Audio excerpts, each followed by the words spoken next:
Sweet, we're in there. Welcome back to week 2. We don't have an arousing Nate Watson speech to kick us off this week, but we'll go ahead and jump in and hopefully we can get through it pretty quick. I made some kind of brief updates to the way, and I was telling some people here beforehand, the way the class is kind of structured here. I'm going to try to have it a little bit more intervals of kind of me showing stuff and then giving you guys a chance to go through, me showing stuff, a chance to go through. So you're not trying to follow along as I'm going and questions kind of build up and things like that. So hopefully that makes things a little bit smoother. And I also think it'll cut down before I had like an hour at the end for hands-on time. We're just going to kind of mix that in throughout. So I'll keep making tweaks to it and improving week by week, but I'm really, really excited about this week. So week 2, visualizing your data. The basic overview is going to kind of remain the same. So we're going to kick things off with the storytelling section. Again, this doesn't need to be 10, 20 minutes each of you guys walking us through some elaborate data exploration that you did. But I'll kind of go through one by one, have everyone come up here or share their screen, quick little 2 to 3 minutes, just what the data you found is and kind of what you're able to build in Tableau. The overview section will be me kind of rambling on for a while about what we're going to cover tonight, take a quick break. Then the lesson section, primarily the 3 things that we're going to dive into tonight: bar charts, line charts, and scatter plots.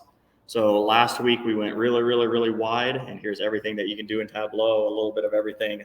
We're going to go really, really deep and vertical now into these specific charts, which I'll talk a little bit more about when we get to that section. But if you can build these 3 really, really well, you can build about 90% of the rest of the charts you'll build for the rest of your life. A little break, and then at the very end, we'll mix in kind of like I was talking about, me teaching, showing you guys some stuff, me teaching, showing you some stuff back and forth. So to kick things off with storytelling, Brenda had actually messaged me earlier today. She has strep throat and requested not to put a whole lot of strain on her voice. So I'll kind of go first, showing her stuff for her. Brenda, if you do feel the need that I'm not doing your work justice, feel free to jump in and correct me, but I figured I'd kind of start stuff off with what you had put together. So the first few screenshots were just from the sample store data that she had sent over. Really, really cool. Everyone loves maps. Wait, I'm not sharing the screen in the right one. 1 second. Present.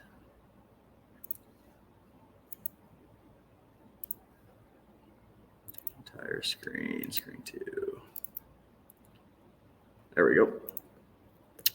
So everyone loves maps. The Superstore data has some geographical data in there, so took advantage of that. Right here, we just have every city plotted on the United States. You can kind of see the coverage of the almighty Superstore.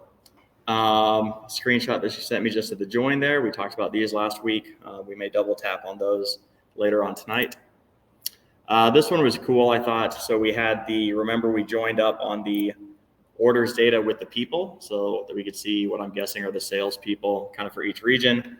So there we're able to plot every single state that each person owns. So you can see Anna, Cassandra, and Chuck having seemingly the West, the Southeast, and the Northeast. And then the data set she found, I think, is going to be a tough one to beat. I'm actually going to close out of here, just read her explanation under this. But burritos and tacos as items on the menu. Data set was found on Data World. It includes category, cuisine, restaurant information, and more menu items. One chart, you see the type of restaurant, so American Mexican bar, and the city postal code. You'll see a trend that there are way more menu items on the coast. And the second chart I show is what menu items per restaurant had the least/most ordered. So this is kind of what she's talking about here. We have the coast really heavy with a lot of menu items. And then the menu name and amount per restaurant. If we were able to hover over here, we'd be able to see which menus have a lot of items, which ones don't. But these bubble charts, I think, are always really, really pretty. I print them out and hang them in an art gallery. So thank you, Brenda, for sending those over. And I hope you feel better soon from your strep throat. We'll just kind of go down the list here. Ted, unfortunately, you're at a conference. I'm assuming, James, that applies to you. Did you have a chance to put anything together? Say it one more time. I'm sorry. I was just saying, I know Ted had already mentioned since you guys were at a conference, you didn't have a whole lot of time. Does that apply to you as well, or did you have a chance to put anything together? I'm not going to be the overachiever here, but I do have a little bit of something put together. It's not like great, but I do have a little bit. Yeah, let's see it. There is no expectation that you guys are experts after night one. So Yeah. If I hit present, will it do it? Hold on. Yeah, you should be able to hit present and then share screen there. Hold on. Let me open up Tableau.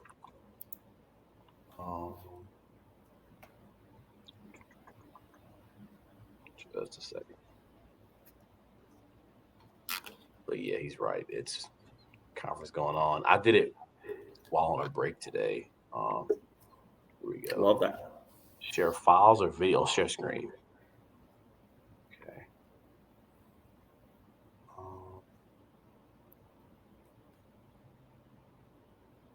Yeah. There we go. Okay. I think I got you here. I just streamed. Did a story. Oh, okay. It'll take a second, or it took me a second. Hold on. Let me go to the first page. Okay, to explain it, I don't remember what the bullet points are. I can't see them, but this is a data set that I got off Reddit, like how you said. I did use Reddit a little bit. Yeah. So it's just for California, Georgia, Illinois, New Jersey, New York, South Carolina, Tennessee, and Texas. This is the let me expand it a little so I can see. Education population count per state. So how many people are educated per state? And I don't know if these numbers are real or not, but I just took it. The next part is the education count. How many people have a bachelor's or higher per state? And these are the numbers right here, like over 150K for California, a little low for Georgia there. Like I said, I don't know if these numbers are real. Illinois, New York, South Carolina, Tennessee, and Texas. And then the average income per state is, as you can see, correlated as to the education too. So, and this is like bachelor's and higher. So this includes like master's, doctorates, but not like just high school diplomas. So I don't know if these numbers are right, but this is what I came up with in a little bit of time. And how do I get back to like just a sheet? I think you were saying like which ones are dimensions and measures. These are the dimensions. These are it had a lot of measures in there. Oh, wow. So like age 10 to 14 population count, and it goes like ancestry. It gets pretty crazy. As you can see, like blood pressure, I didn't really go too deep into that. This is a really good find on the data set here. Yeah. I feel like tonight when we get into, we'll get into like some scatter plots and things like that, which allow you to kind of show something on the Y, something on the X, and then you can kind of plot out and see correlations. I feel like this is a super cool data set to just toss some random things in there and see what sort of correlations you have. So this will definitely, like I was telling Ted beforehand, the goal of these assignments is kind of stack on top of each other, whether you want to get a new data set or not, but this might be a fun one to kind of continue working through. So yeah, the goal was just to bring some data in and make some charts, and you did that. So yeah, awesome work. Sweet. I guess the one question I had, and I guess for like, we have like question time, is like, I was messing with it on my own as you asked, but which is weird. Like I'd add like a dimension and then a measure, but the measure would come to the mark side and it wouldn't go immediately up here until I dragged it. But I was just like trying to fidget with it a little bit. But I'll blast that during question time, I guess. But this is what I came up with. I'm excited about it. A lot of times, if you have what it will do is when you first start kind of fresh, it will kind of pop up if you double click to the columns and tabs. Once you start clicking around and click a specific chart type, then it will think you're trying to make that chart type. So then you double click, it kind of go to where it thinks you want to go. So sometimes you don't get the luxury of just being able to double click, but yeah, because I would double click it and it would come right here. I'm like, why is it right there? Yeah, there's some, we'll get into some tips and tricks and ways to kind of avoid that down the road, but yeah, definitely a common thing. That's what I came up with though. Perfect. Yeah, this is good. just kind of going down the list here. Anna, are you able to share your screen? If not, you can just come up here and plug in.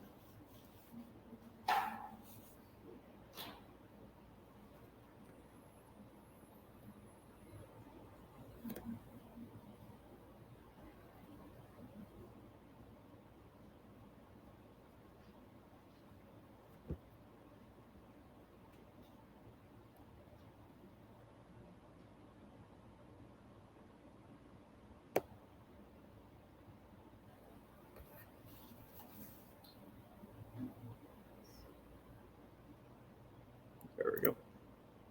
Ooh, okay. I already love the color choices here. Do I need to go over there? Yeah, you better come up here, otherwise I won't be able to hear you. Good call.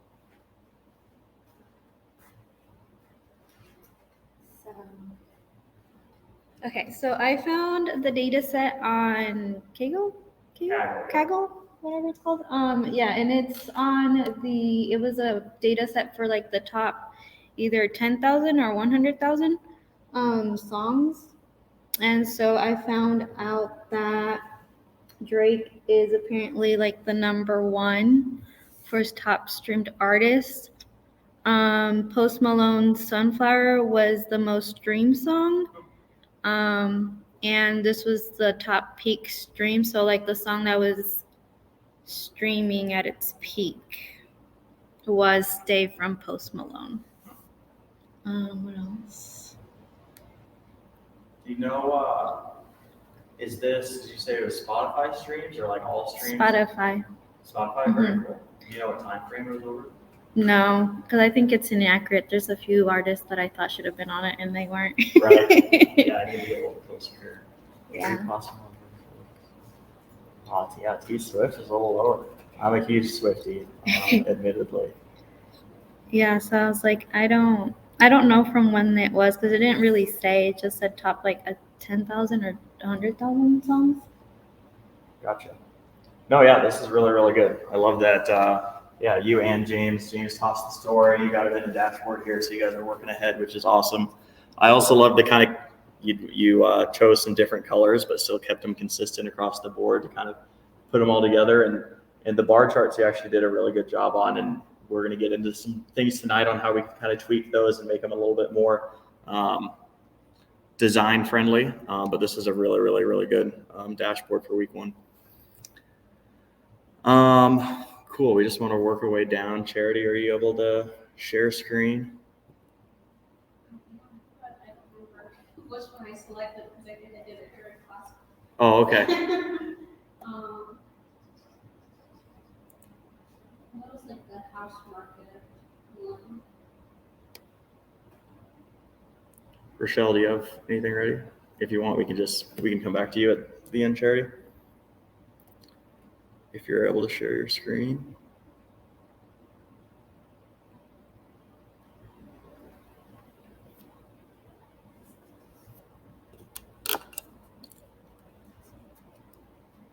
There you go. Okay, so I did Netflix. Do you mind coming up here just so they can hear you?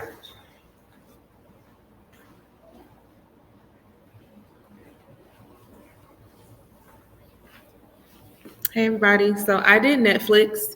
And the first sheet I did like the titles, the country, the duration, and the release year, because they're saying that like the attention span for kids is getting like shorter and shorter. So I just wanted to kind of look at the year that it was released, what type of the title it was and how long it was, and compare it to countries. Because I think here in the US, they're saying that the attention span is just shorter. And then I also did country, the titles, and then the ratings to just kind of see like how we like rate things as far as good to bad compared to other countries. So. Gotcha. Do you mind? We just go to this sheet, which I think is really interesting. So this would have a number of titles in 2019 in the United States. Very cool. Number of titles, sweet. And then I thought this one was interesting. So this is kind of that same view in the bar chart. So you can go into, okay, you got the colors on the side here. The biggest one here looks like TVMA. Of course, right? Yeah, so we'll get to this like week 5 or so, but there's a way that you can do kind of some advanced analysis that I'm just interested in. So if you click on the count here, you can go down to quick table calculation, and there's a whole lot of kind of table calcs they give you access to, which is just like pointing and clicking. So I'm going to go percent of total. So now instead of a bar chart here showing numbers, this is showing 20% of everything is United States R movies for 6%. But if we go and do compute using table down, now it's showing for every single line here, putting these all into, they all add up to 100. So now we can easily see kind of where the biggest differences are. So for instance, the first one that jumped out to me was this big blue one in Spain, 71% is TVMA versus in the United States, 24% is.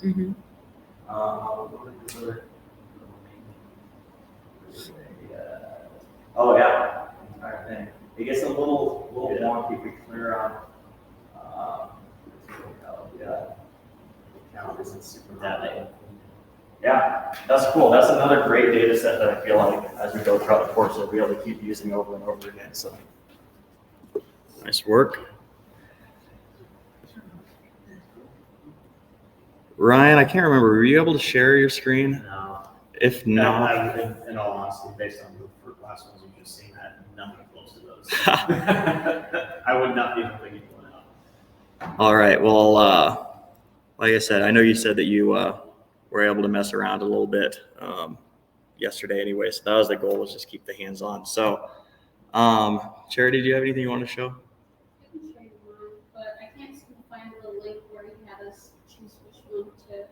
Oh, that's okay. That's what I've been looking for. but- That's all right. Quick question. I went to the Department of Labor, so I was doing one and just could not find the data Mhm. in general for what I was trying to look for. It's not just generic. A lot of times when I was downloading it from my computer, then throw it up on there, a lot of times it didn't have near the information I was seeing on the Department of Labor to be able to say on my computer. Is there better channels for that aspect when it comes to just like raw information from like the government itself? No, That's what I was clicking on, which is I know sometimes it's weird. Like if it has it in different tabs in Excel, sometimes when you bring it into Tableau, it'll only show one tab, and then you kind of got to click around to open them up. But when we have a break, I can pop over and look and see if we can figure it out there. But yeah, Department of Labor has a ton of really, really cool free stuff. I assumed it was something I was. Yeah, the FRED, which is like the Federal Reserve of Economic Data, will have a ton of other awesome stuff that you can download. The cool thing about FRED is they have data connectors as well. Department of Labor may as well, but so you can hook up to like live data as opposed to spreadsheets and stuff. Are you able to share your screen, Charity? Oh, gotcha. Okay, I think like I said, I'm going to kind of constantly iterate on this class. What I'll have you guys do next week, I think, is probably just send me some screenshots of your dashboards. And then that way I have them all at once and I can toss them in the deck. We can kind of go through them one by one so we don't have to do the kind of charades of switching around. But awesome work for those of you that were able to get something done. The goal, again, was just to get your hands on it. So we're going to dive into week 2. I'll give kind of a brief overview here at the beginning. Should take us about to 7 o'clock, and we'll stop for our first break. So like I said, this is the goal for tonight. We're going to go through some basic UX principles of data viz. So UX stands for user experience.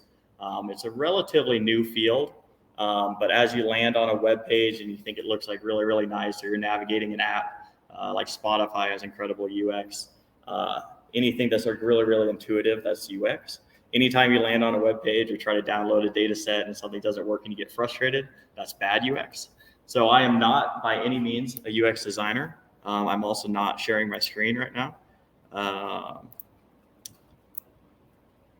I'm not a UX designer, but what's interesting is I've kind of naturally learned a lot of these things just in my day-to-day.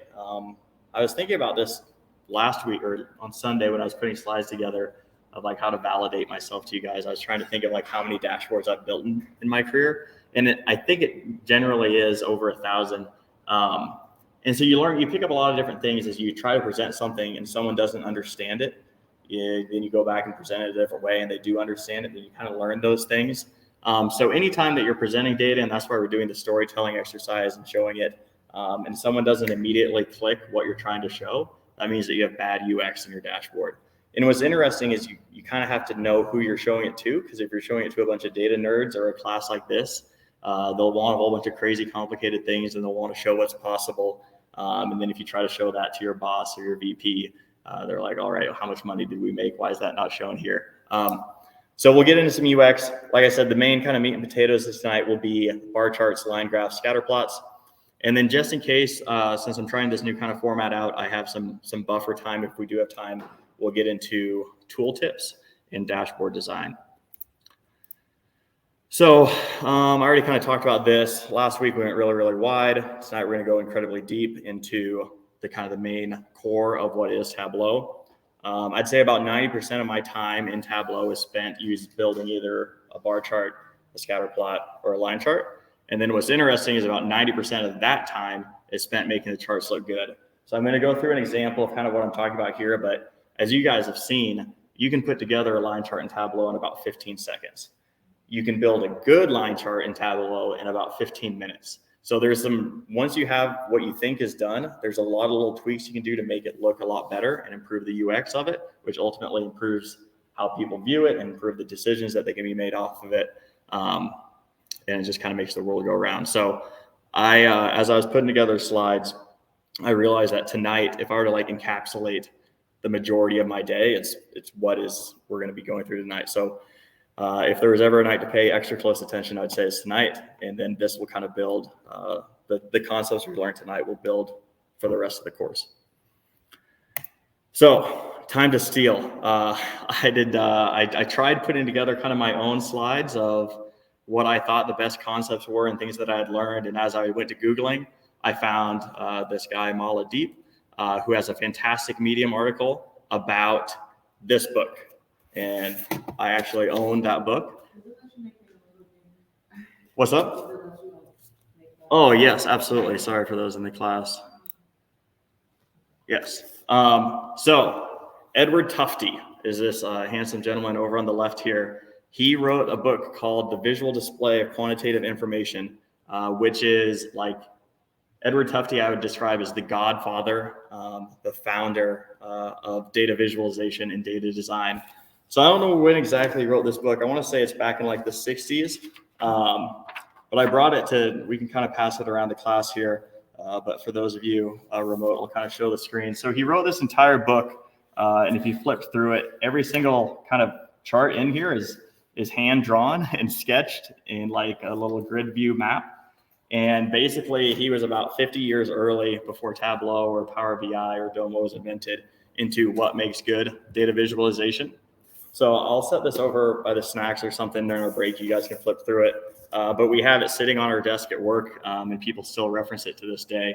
So he is who I stole most of my ideas from. And then this Medium artist or writer, Mala, put together How to Make Your Data Visualization Awesome, which is a great article. It's who I stole most of the screenshots from. And then here's me. So I didn't want to take credit for any of this. I thought I pulled out the parts that I thought was important, but I wanted to give credit to these two guys who put together the majority of the content from tonight. So Tufte, the man. The pro tip here, and again, I got this from the Medical article, and I was kind of referencing this earlier. So exploratory data analysis is a conversation between the designer and the data. So if you guys were given a task from your boss to figure out which region is getting the most sales or who is our best performing customer success person, you may go through a ton of data viz on your own trying to answer that question. It doesn't have to be pretty, it just has to be impactful, and you figure out an answer. However, when you go to present that, and what this class is for, data visualization, that is for an audience. So the conversation is between the data and the audience through you. So you need to understand who you're building for. Is it something that you're trying to figure out on your own? or is it something that you're trying to show someone? So these are kind of the 3 rules that Tufte puts together. This is actually not for like display. I actually put 3 rules for good data viz, and I'm like, this isn't really good data viz. It's more expert. And then it's not really expert data viz. I would describe it as promotion worthy data viz. So a lot of times, like I'm in this, by these definitions, I would not describe myself as an expert data visualization person. If you go out to Tableau Public or like go to conferences or turn on the TV, you see these crazy charts that are built all sorts of insane ways. I don't know how to do that. But I do know how to build charts to show my boss and to show the company and to make really, really solid decisions from. And we're not looking for interesting data, we're looking for impactful data. So this is how you make promotion-worthy data viz. And we're gonna go through these one by one. The first and foremost, like the most important one is the data ink ratio. If you take one thing from tonight, I'd say it's this one. The second one will be chart junk that we'll talk about. And then the last one is this concept of 1 + 1 = 3. And I'll kind of tick through these one by one. So data ink ratio. Tufte describes data ink ratio or data ink as the non-erasable core of the graphic. In other words, the data ink ratio is the portion of ink or pixels that make up the data information on the view. So we'll get to some examples here in a second, but the data ink is the ink or the pixel colors that's showing the data. So there's a lot of different crap. In Tableau, I actually think is really, really bad at this by default of bringing in a ton of crap that you don't need. What you really, really need is the data. So Tufte has this awesome quote, above all else, show the data. We don't need to get caught in making it cute or colorful or fancy and distracting the human. We need to be really, really dialed in on showing the data. So I'm going to pull up an example real quick of something with really, really low data ink ratio. So when you guys see this graphic, and hopefully you guys can see it here in remote, what is some examples of something on this graphic? And I'll actually go ahead and make it a little bit bigger. That is taking up ink or taking up pixels that's not showing the data. What'd you say? Background. The gray background, yep. So that's probably the biggest perpetrator of the data ink ratio. What's something else that we have?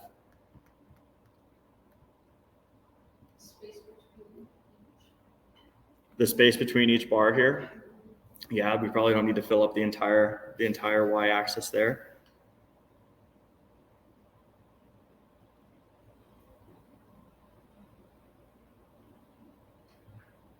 What about the, how do you know which bar is representing which penguin?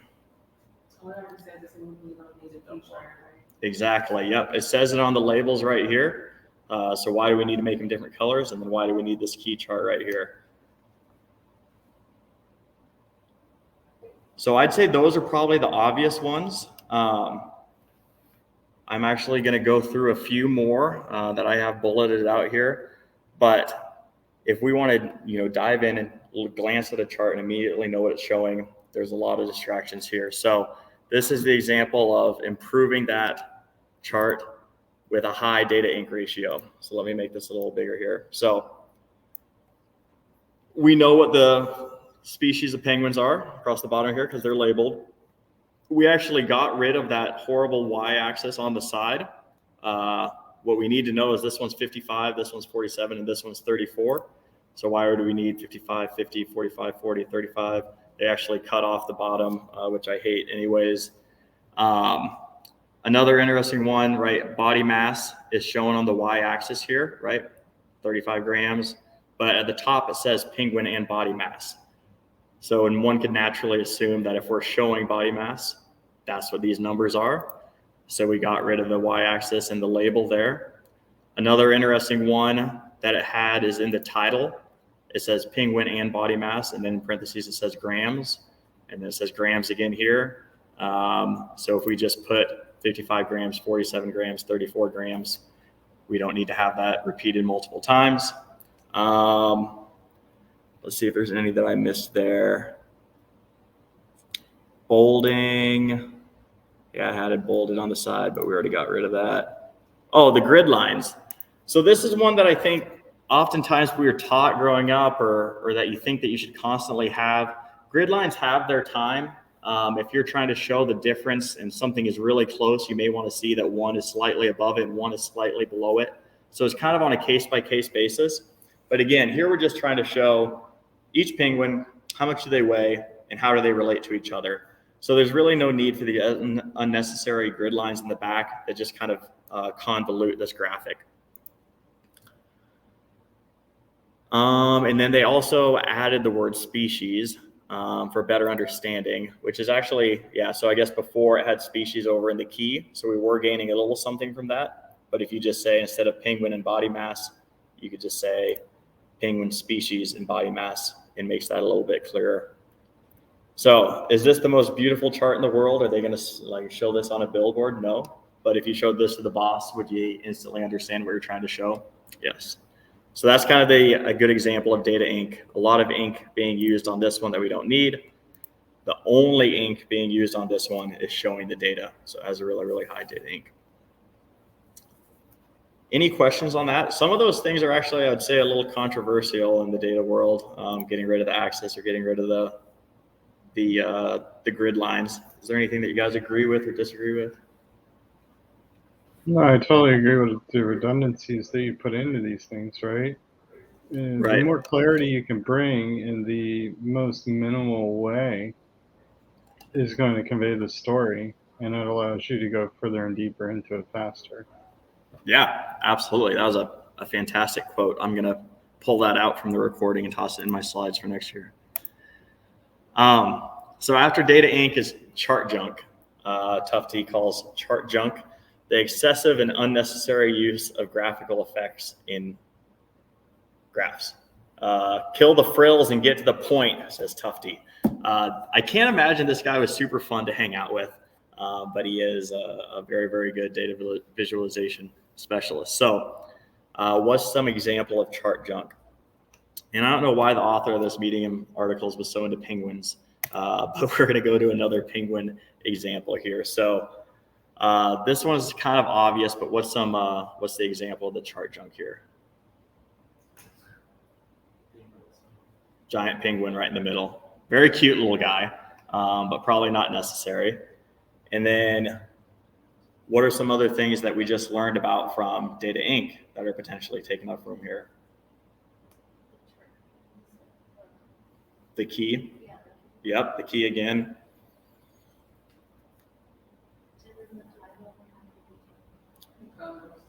Yep, colors. We got penguin on here about 5 to 6, 7. The word penguin is on here 7 times.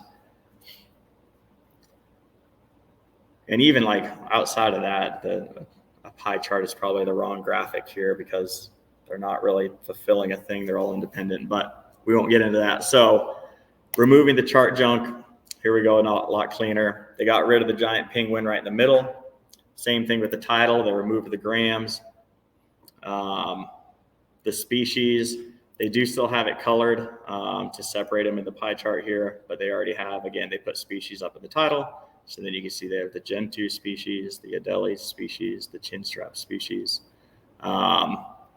Remove the word penguins. So now we went from having penguins 1, 2, 3, 4, 5, 6, 7 times and a beautiful picture of one for 8 to only having it once up at the top.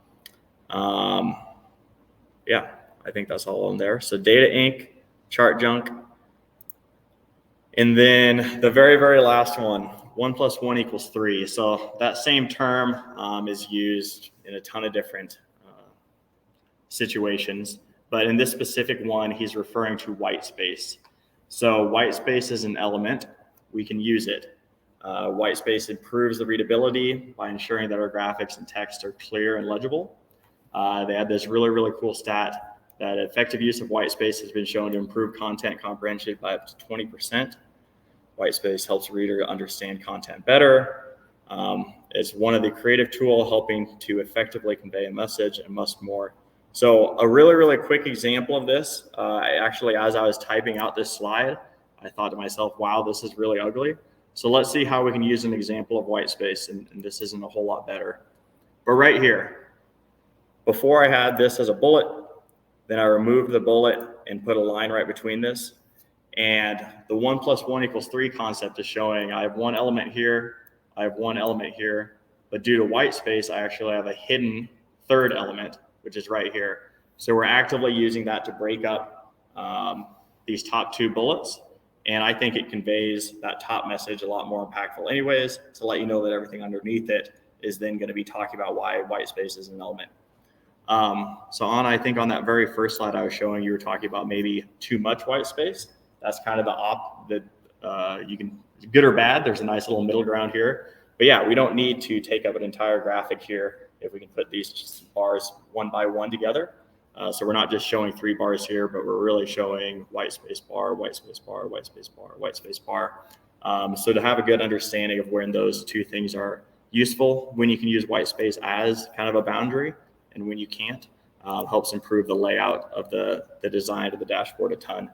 And I think the biggest kind of time when I use this is actually when I'm building dashboards and you have one chart and you're trying to put a second chart together. You don't really want them to overlap. You want them to be able to tell that they're separate entities, and using that white space as kind of a barrier between the two. So my actual favorite way to use white space in this concept of 1 + 1 = 3 is in table formats. And so I hate. I love Excel, but I hate the layout of Excel. I hate the grids. And we'll actually talk about how to build tables and things of that nature in one of our later lessons as well. But by default, it has these really ugly grid lines in between each one, which I think is really, really unnecessary. Removing that, all I did was in Excel, just highlighted all these cells, put a white background, and now you have this really pretty minimalist version of first name, last names of everyone in the class.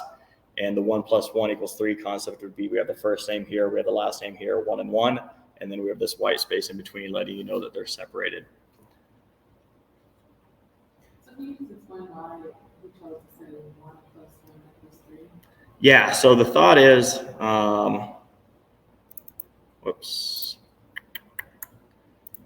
let me go ahead and insert. When you first look at this, insert shapes. This grid view here.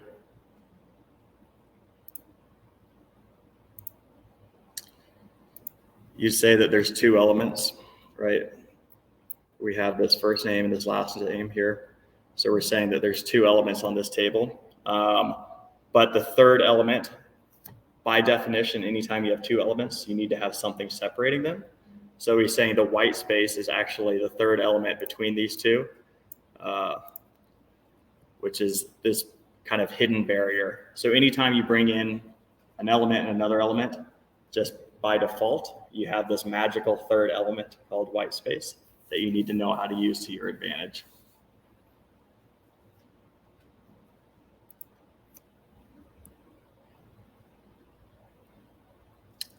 Another kind of quick example, after the break here, we're going to go in and actually start building out some of these charts, and I'll show you how white space can be impactful. But this is, I was putting the Superstore data, 2020 sales by category. By default, it had these grid lines around the chart. You already know that the chart has this border because you have your y-axis and you have this x-axis. So all this is doing is taking up unnecessary boundaries that the white space has already set. And following Tufte's rule of the data ink ratio, we can remove that, remove some of the frills, and create some more easy to understand and simpler chart by design. So those are the 3 concepts that we're going to, as we get into building our charts, we're going to constantly kind of preach and reiterate.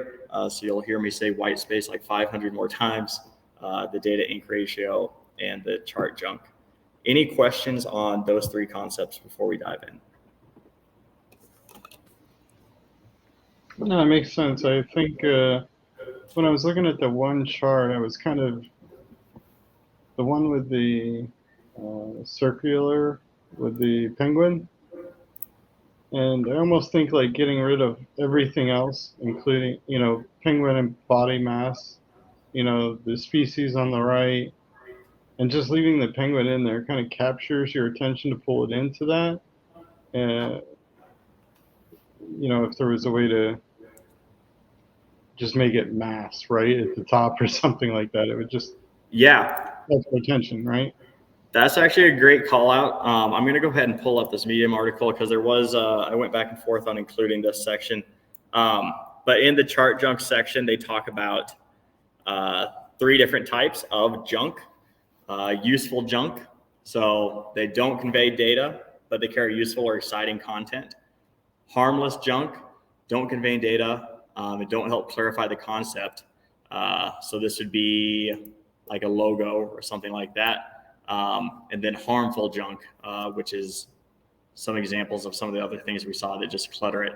So I kind of agree with your point there, Ted, where the penguin in this case lets the reader or the viewer instantly know that, okay, this chart is about penguins. It captures the attention, draws you immediately over to the center of the pie chart. And again, looks kind of cute and spices it up. So I think it's just a matter of knowing who your audience is and what you're trying to convey. But I would definitely, I could be easily persuaded to leave the cute penguin in there. Just my 2 cents. I mean, everybody does things differently. Is what you want to capture attention to. Yeah, data viz can definitely be a subjective kind of medium by default. And I'd say the biggest thing is just picking what your style is and remaining consistent. It's actually funny. So at Builder Trend, like I mentioned, we have about 18 people on the team. And I could go into any one of the hundreds of thousands of dashboards that we have built and know exactly who built it, which is really, really powerful to remain that consistency. And every time that they're showing something, you get used to their styles and you pick with it. So personal consistency is important, but I'd say what's even more important is business consistency. So we'll get into like really, really simple stuff. Like whenever I build a chart, I use Builder Trends color scheme and palette, so that when they're looking at this, it looks just like they were on their .com or their marketing content.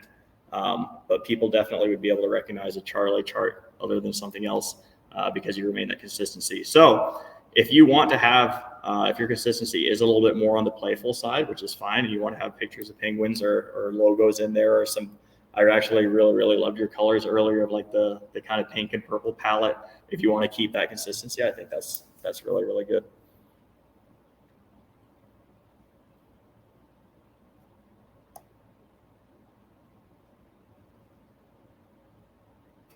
Cool. So we are actually on the second, right at 6:50 right now. So let's go ahead and take a quick 10-minute break. For people remote, feel free to turn your cameras off, walk around, stretch, grab a snack, head down to the bar for a quick shot, whatever you need to do. For people in the classroom, we have snacks over here that are all laid out, and we will reconvene at 7 o'clock. I'm going to turn off my camera. I'll turn it back on when we're back.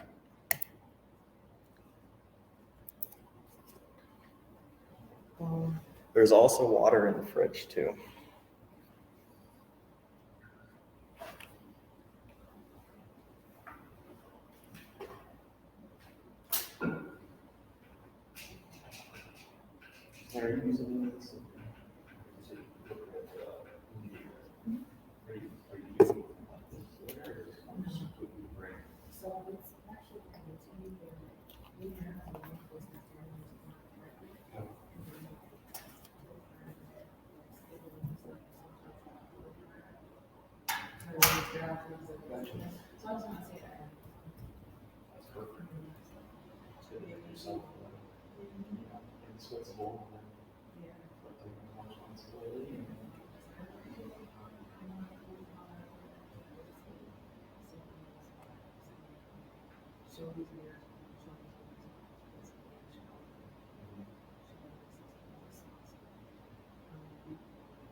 What you got here, I was impressed with how one day you were able to take a very simple direction, able to throw some there on your screen very quick. So we're looking at it right because I know I love it. I went back and it was like, wait, I'll speak over your children. Your parents talk. oh, there's one of those like I went to way too long. It's like, okay, I'm not too granular, I'm more strategic, so this is good for me to push my brain.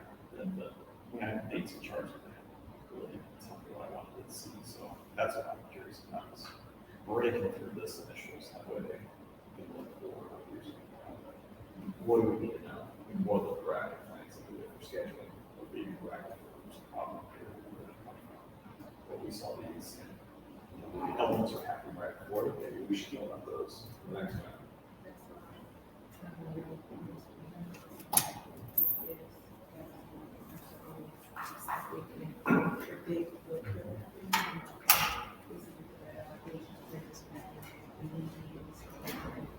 Yep.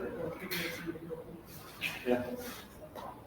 It's where you have to be, it sounds like it was like you have to work backwards. Yeah. So you probably predict forward. This is what I have initially.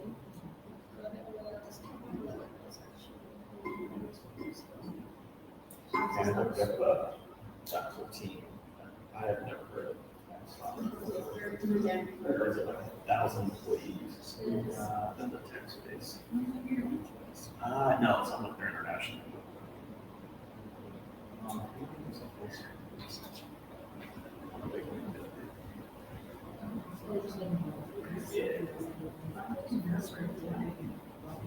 It's the, I never, okay, it's the other social media, never on Facebook. Are you on the team? I know that. It's actually very, well, I guess I can think, that's why I'm like, I struggle with anything technical. Once I get in there, I really get some stuff, I'm like, okay, it's just a normal thing. But especially when you're meeting someone, what I do, especially for the messaging. When I'm connecting with people, or I want to connect with people. One of the best things there, yeah, this is actually connect them by the way in LinkedIn, so you're, connecting with people to stand out. I've got long messages. Right, it's like these days, I've met them both in the daily. So they're able to come in. They responded to my initial one. I just keep them in, I still both of us that Ryan keeps there, I just keep Ryan connecting, to people, and allow them to see each other's backgrounds. So you're not wasting time. So it's on your story, it's like, you see the person's background, you know exactly what it is, and then I get reason why they should be out. So then you have a ton of like, and I don't do the spending I'm about to do. You can literally look up and say, I got that, I like it.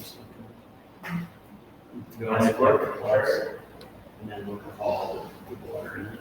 And depending on what your level is, in one way, in a weird way, I could people that you aren't connected with. Search for jobs, search for reaching out to certain people.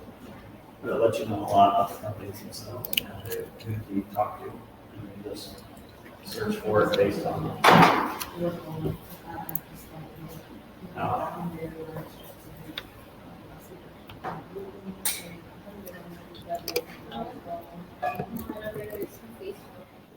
it's great. Jump on it.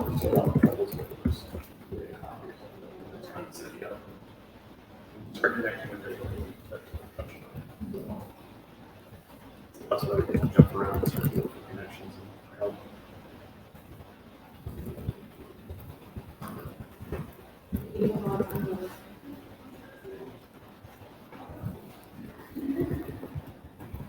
Charlie, did you go to one of the cups or anything ever?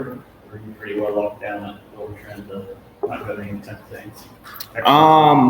What was the name of it? 1 million cups. I've never heard of that one. Had a really good one today. GOP, have you heard of them?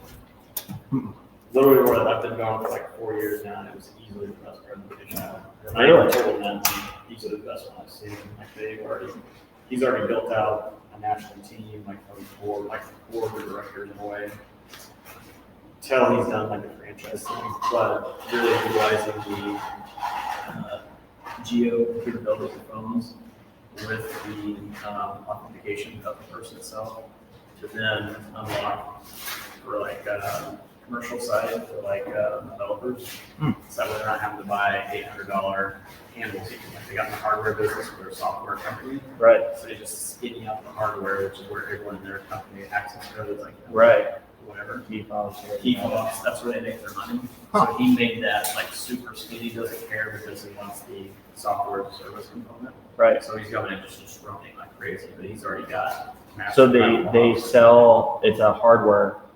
They have hardware partners, but they are more the software itself as far as just being able to allow access based on the person's phone itself and set lock or set door without having all the hardware. Well, minimal amount of hardware itself. I will say that the most inconvenient part of my day is trying to walk in and scan my fob while holding my coffee in the work. Same thing. It's like, oh, it's in my wallet, not my phone. So how he built this team in such a short time. I was super impressed by it. So is that like Omaha based or is it like an online thing? Looks like it's Omaha based. But like the talk itself, was that? Talk was here. Oh, cool. But 1 million cups is nationwide. It's set up by the Cotton Foundation. Started in Kansas City, now it's nationwide. But like Lincoln has one. But essentially, it's for entrepreneurs and startups to come and just kind of tell you what they're building, and then just lean on the community, say, how can we help? I need connections with, like, here, he was like, we're doing very well with anyone knows any developers. It's a very easy conversation because it's a quick ROI, and I approach it from a finance standpoint. Not look how great we are standpoint with our widget. This is a quick return on investment. And we're not trying to. That's cool. It's a cool concept, yeah. And you've got a patent on it too, like, how the hell? How long have you been around? Patents are tough to get going. Yeah, I've the patent game is crazy. People just file thousands of them at a time with a half-baked idea to hope that someday they can get some quick money. I did trolls. Mm-hmm.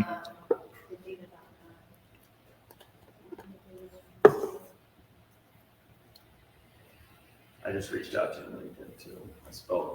I noticed my name's spelled wrong, but it gets butchered all the time. Up there. Oh, in the Excel? Yeah. It's no big deal. I'm so used to it. It's LIEU, like lieutenant. And then the other I's out there.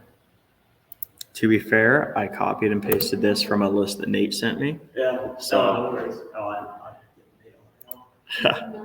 It's, well, I pronounce it Lawrence, but it's supposed to be Lawrence. It's French, so, but I'm from Kansas. It's Lawrence. I wish I need to. Yeah, I get called a lot of things involving France in general because of that. So. All right, 7 o'clock. We're gonna keep going here. So like I said, I kind of, my goal here is to combine the lesson aspect with the hands-on aspect. So then we'll have some time for the assignment questions at the end. So basically the way I'm going to do this is I'm going to pull up my Tableau instance. I'm going to build one of these things. It'll take 5 to 10 minutes. We'll stop and I'll have everyone ask, or I'll ask everyone to kind of replicate what I just did. We'll move on to the next one. You guys watch, give you a chance to do it. Move on to the next, give you guys a chance to do it. And again, if we have time at the end, we'll get into some dashboard and tool tips. But the goal, and I did this before just for the screenshots, we'll do it live so you guys can see how it's done, is to take this kind of ugly jumbled mess over on the left, which again, thanks to Tableau, I was able to produce this dashboard in about maybe 3 minutes. And it's fine. I could dig around in here and hover over stuff and figure out what I'm trying to show fairly easily. But then for another 20, 25 minutes, I was able to produce this thing, which is something that I'd be proud to toss up on the TV at work or email my boss. So without further ado, let me go ahead and open up Tableau. And I will learn my lesson and go full screen so the people in the class can see what I'm doing. Cool. So I've already published this out to my Tableau public profile. Probably a good note after this class, maybe in the Slack channel. We can all drop our links to our public profiles. We all follow each other and boost those numbers up a little bit. But I'm going to connect to Microsoft Excel. I'm going to grab the Superstore data that we downloaded on Monday. For right now, I'm not going to mess around with any joins. I'm just going to bring in orders because that's all we need. And I'm going to go to sheet 1. So this is something that you guys all did for your assignment. We did it last week, so we should be fairly comfortable getting to this point by now. Now, the first thing I'm going to do is I'm going to bring in, I want to show the total number of sales over time. So I'm going to bring in order date here up on my columns. Now, something that, and we actually have a dedicated week to talking about dates in Tableau. But if you click this drop down here, it gives you a ton of different options. You can go and you can expand it out. I think this is what I showed you guys to do last week, where you have year, quarter, month, date. You can do that if you wanted. What I'm actually going to do is I'm going to click in here and I'm just going to click this month. So it'll show month and year because I want to group by monthly sales. So I'll pull sales up on the rows, and just like that, over time from November 2016 to November 2020, I have my sales. Now, why did I choose to aggregate by the month? I could go down to the day level, and this is not very impactful. I can't really understand what's going on. I had a really good day here, March 18th, but it's kind of a jumbled mess. And if I group up by like year, then you lose a ton of the visibility here. So this is like an instance where you may want to play around with it yourself, depending on what you're trying to show. Or you're trying to show monthly sales numbers. Maybe you do actually want to zoom into like a weekly view and show your daily sales counts. For instance, next week on Monday and Wednesday, we're going to the International Builder Show, which is like a national conference for home builders. So Builder Trend will have a booth there. I get to tag along and do random data stuff. And one of my jobs will be to have our sales leaderboard. So by the minute, by the hour, we'll be able to see everyone out there working the floor. So in that instance, I may want to have, a daily or an hourly count. But for this example, I'm going to show it by month and year. Now, in my ugly screenshot, what I had was I went ahead and pulled category over. So I'm going to go show filter. We have the furniture, the office supplies, the technology. Say right here, I wanted to say I'm just going to look at furniture sales. Right, then we could get rid of these two. We can duplicate the tab. So I'm probably, as I'm going through these, you'll see some kind of tips and tricks. If you don't want to create a new one, you can just hit duplicate here. And it copies it over. Right, in this one, I say I want to do office supplies.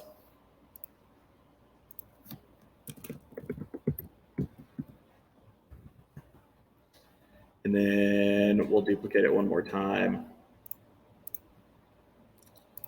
Rename this. All right, so I have my 3 line charts: furniture, office supplies, tech supplies. Let's go ahead and create a dashboard. Let's drag all 3 of these into here. And now I'm going to pause. So using what we just learned about here, and we'll do this kind of interactively as a group, what are some changes I should make to this to improve data ink ratio, chart junk, or 1 + 1 = 3? These things? Yep, we're already showing this is furniture sales. I don't need to know this is furniture. So let's go ahead and we'll just select this whole thing, delete it.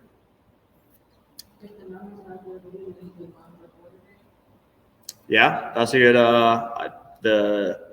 the axis labels in general. This one is a little weird. So I think we can definitely get rid of sales. So you can double click on that to get the title. Let's remove that out because we're saying furniture sales, tech sales, office supply sales. Now the month of order date, this one's weird because on the axis label here, I'm showing years. So I wouldn't describe that as something that's really easy to tell. However, let's go back to this sheet. If we click format on the axis label here, we can go to our dates and let's say that we just want to show Set something a little shorter. Let's go.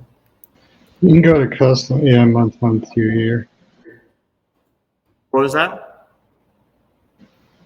I was just saying the same thing. Go to custom and just do month, year, year. You're way ahead of me. Yeah. So there we go. Now we can easily see that these are months and years.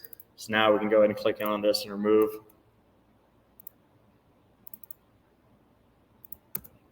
Order date.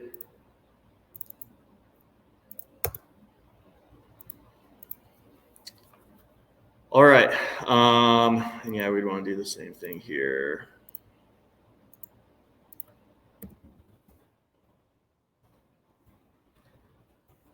Now, this is better. But now let's ask ourselves, what's more impactful? What are we trying to figure out here? Do we want to know just individually how these different categories are relating to each other? Or would it potentially be more impactful to have them all on a singular chart so we can compare which is doing better, how they relate to each other in a given month, what was our leading category? You could answer all those questions here, but you'd have to hover over here. So see December, we got 37,000 sales, find December up here, 22,000, 36,000. So I think in this case, if we want to maximize our data inc, because we have a ton of empty white space here, I think we can actually combine these into one chart. So let's go ahead and create a new tab here. Let's go order date here. The month, like I was showing. We'll go sales here. And then if we just go ahead and take category and drag it onto the color, now we have all three of these all on one chart. You can see the general trends over time. You can compare in any given month what your leading category was. In this instance, trying to show 3 years at once, I think it's a little jumbled. So let's use the filters that we talked about last week. And let's go order date on the filters, and let's just zoom in to, let's call it 2020. That's a little bit cleaner, easier to read. We need to remove our axis labels like we just talked about.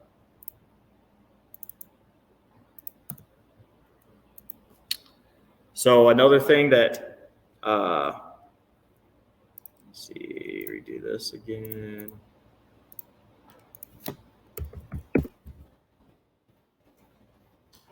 Another thing that we talked about in the presentation was grid lines.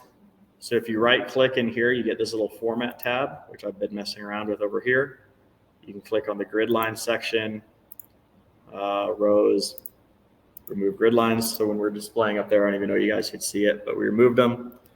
And then something, a little personal touch that I always like to do is I hate this idea, like these kind of floating axes. They're over to the right, but you can't really tell where they start and where they stop. So what I always do is I take axis rulers and I toss those on there, which I think give it a lot cleaner look. You can easily see where the y-axis starts here at the bottom, where the x-axis starts here. And then we're showing this over time. Now, the last thing that we need to do is put something descriptive in our title. So this is 2020 sales by category. So we went from, well, I guess we already made some improvements, but this kind of monstrosity of a dashboard to one clean view of our 2020 sales. So I'm going to pause. I'm going to ask that everyone opens up their Tableau public instance, go to the Superstore data, and let's walk through kind of individually. I'll pop around. If anyone remote wants to share their screen, I can answer questions. Let's see if we can practice replicating this line chart right here. A few different things that we did in there that we hadn't talked about, using the format option, using the color option, messing around with our date, formatting our date to a different format. All of those are just kind of things that need a lot of repetition. So let's see if you guys can build them out. So as you have questions, let me know and I'll walk around.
kind of walk around here. When I first did it, where I got confused is that I grabbed the category and threw it all the way to the right, and I automatically threw this up, so I missed how you have the three individual. Oh, And that's fine. tie it to that, so it's just as easy as just canceling this. No, I mean, this is what we're trying to do anyway, so just kind of Um, skip a step. How did, I was asking her about the format, something she just said, what she got to was just hitting the left and the right, but is there something else I need to be doing? So You should just be able to right click it, yeah. And then, let's see. Something else.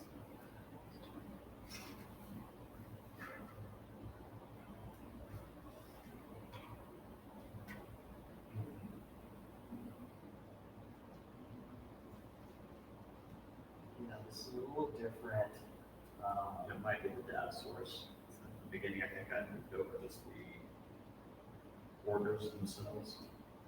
Well, that should be fine. I think, what we may need to do, this is kind of what we're in into last week too, the web editor is not quite as good as the desktop app. So if we could get that downloaded. Oh, I see what you're saying now. I thought I'd done all that, but I see what you're saying. When I go to it, it's just, Yeah, so we'll just actually, that, so I need yeah. to actually download this on Yeah, the so go ahead and hit create there, and go down to download this stuff.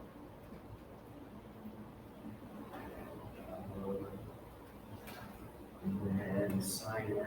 So even though I've already signed in for the other one, it doesn't matter. Yeah.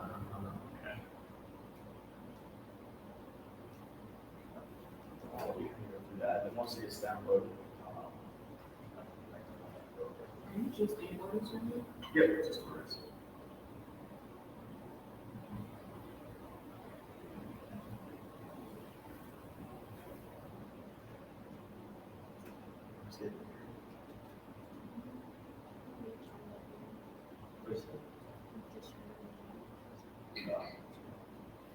I have a solution to that.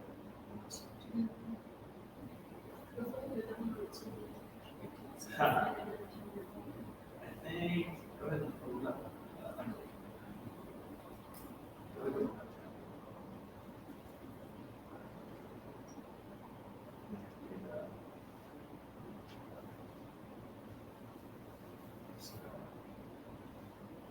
Oh, here.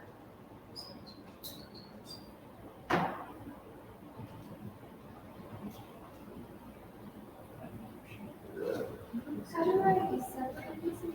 Yeah, so go ahead and just drag category on over. Is that where you're at? Yeah, but how do I separate? How do I like? How do I like show each line? That's kind of what I did to start out with, but then I think the point I was trying to make is showing you on one chart, it improves the readability a little bit here.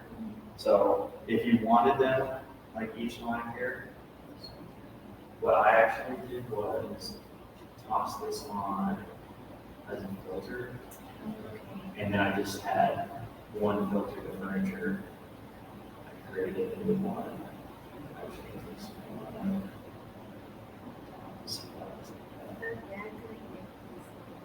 Yeah, but another thing that you could do if you wanted to show all three at once is bring in furniture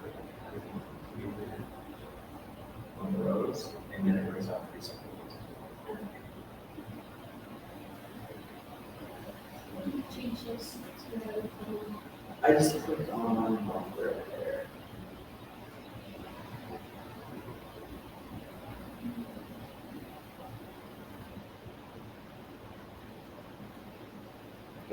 Yeah, like some, the whole time we were talking, I thought you were talking Windows on the web, like, no, I'm in it. Oh, yeah. The actual downloading, so now I've seen this now, it makes sense.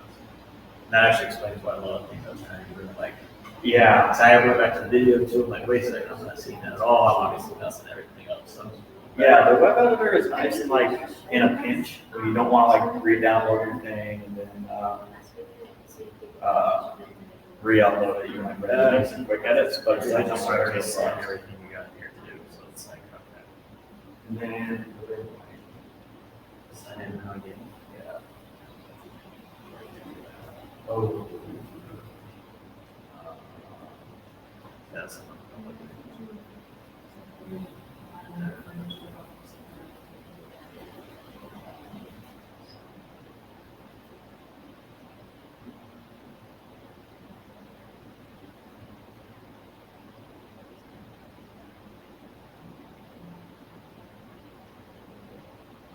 So it looks like the same stuff.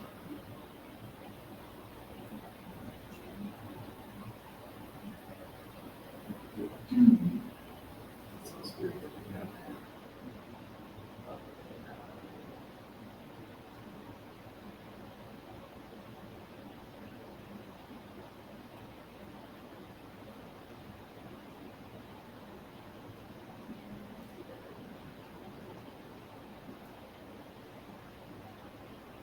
That's what I'm gonna do.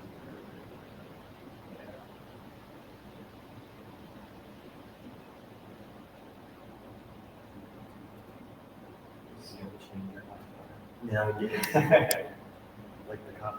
Yeah, 100%. What do you think of the? You know, it's fine. I was expecting to be actually like munchy. Oh. Yeah, I know it's different. It is different.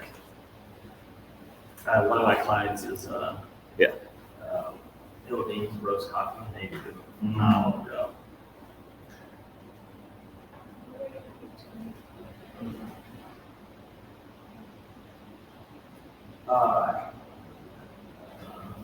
If you just drag.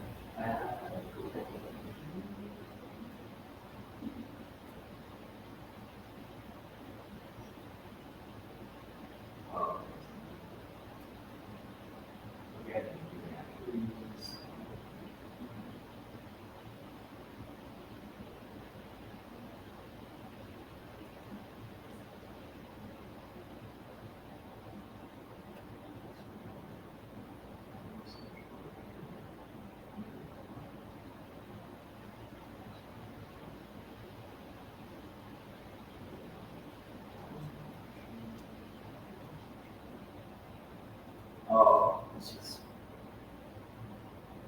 That's crazy. So, I think you're using a slightly different super data set, but it should be. Yeah, that wasn't weird.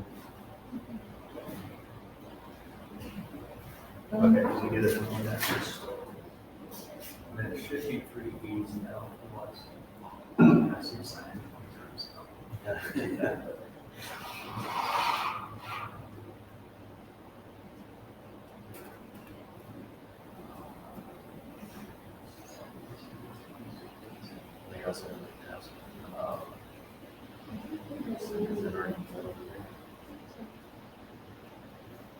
There we go. Rock the races.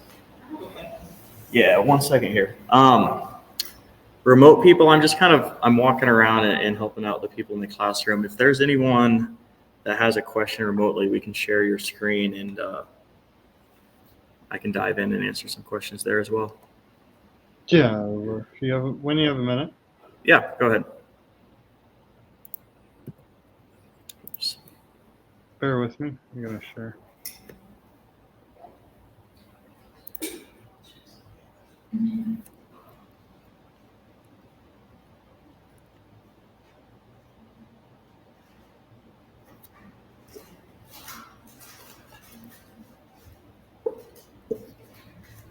All right, I got you here, Ted.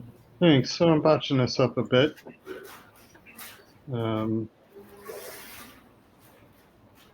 Maybe I should have started with a cleaner refresh data source, but I went in and I just kind of did as you were doing, furniture, office, then I went to tech. I did get rid of my filter here. Then I went into a dashboard, and of course it's not quite what I wanted to, so I'm not sure.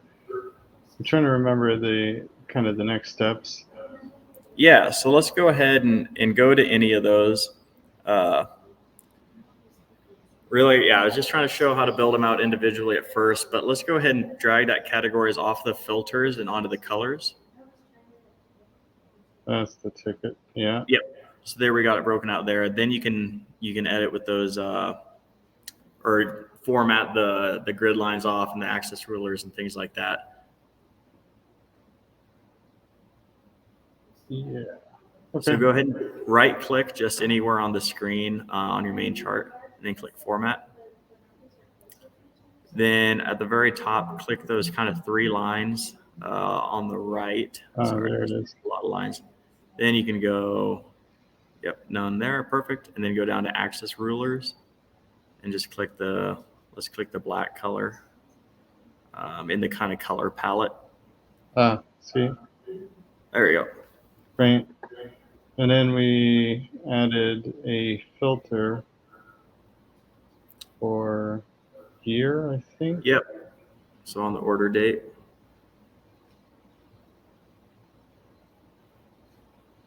Yep, perfect.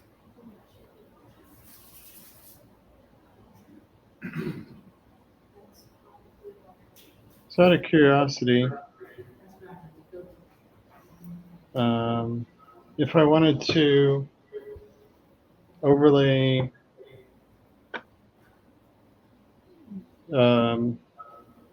same type but year over year to see if there was the typical trend for, say, Yeah, that's actually a great question. I'm So- going to share my screen. I'm going to show everyone how to do that.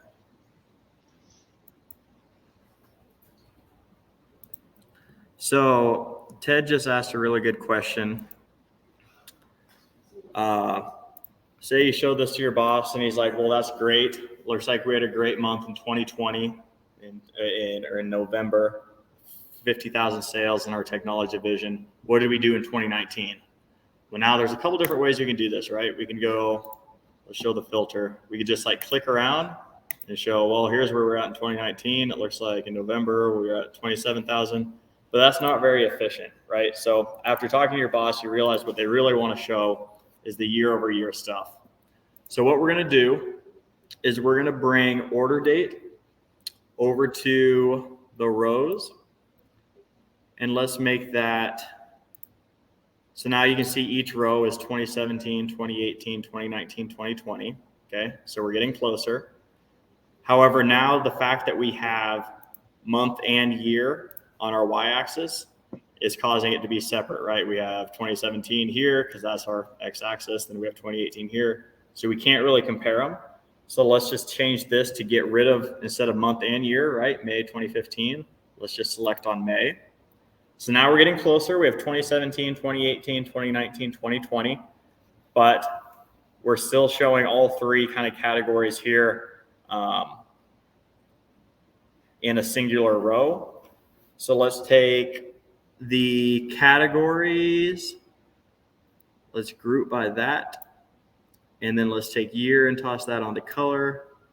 So now we have, our color is now showing years, 2017, 2018, 2019, 2020. Our categories are now on the rows here. So we have furniture, office supplies, technology. And now we can easily see, wow, I think technology was the one we were looking at. Yeah, we did have a great November in 2020, 49,000 sales compared to 2019, which is in red. We had 27,000, so almost 50% more or 100% more. Where's an example of a bad one? Let's hover over 2020. Looks like in July, office supplies were way down compared to where we're at the previous year. So same chart style, same exact data. We didn't bring in any additional fields. We just rearranged how it was showing because we found out that the boss, Ted in this instance, wanted to see year over year data. So maybe real quick, let's see if you guys can kind of replicate this one, and then we'll move on to bar charts. So let's go about 5 more minutes. See if you can break it out by category on the rows, and then let's add year to the colors.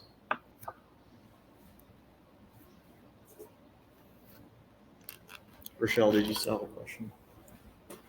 Sorry, we kind of skipped on.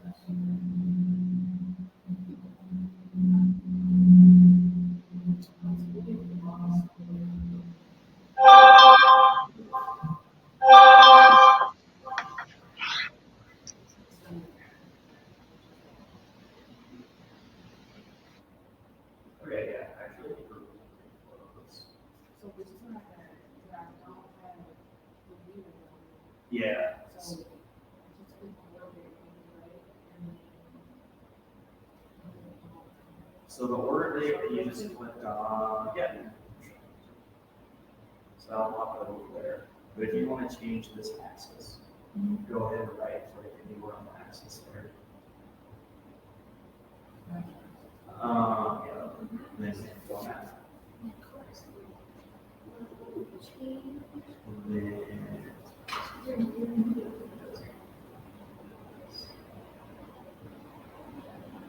it's now in days.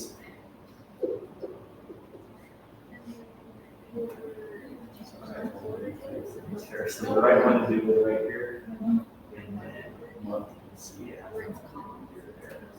So now you have time of the year. And then where I was going, is you can go format here. And then you can choose how you want to display it. So you can just read it like one is kind of showing now. Show this one like that better. What I typically do, which isn't a default option, is type in which would be months. So the first 3 of the month, the first 4 of the month, the first 2. I always go.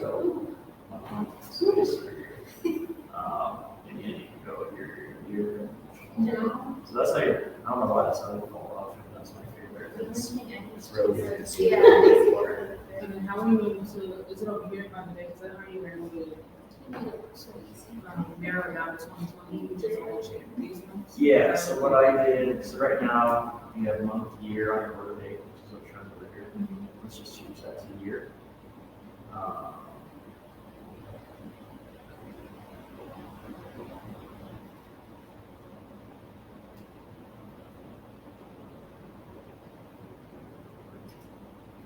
There you have it, so years.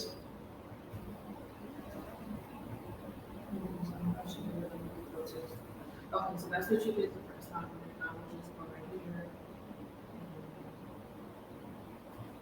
here. Or you want to get rid of the label? Yeah, just double click it. There you go. I can move my system.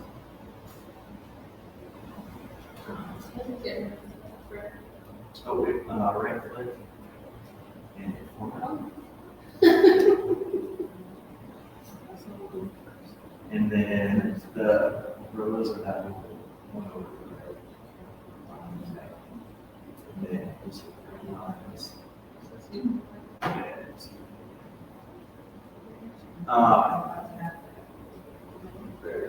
so it's really weird.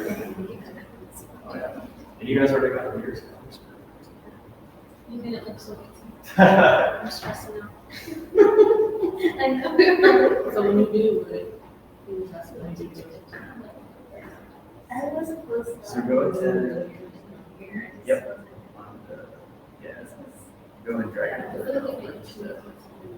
Yep, perfect. And then click on the month right there.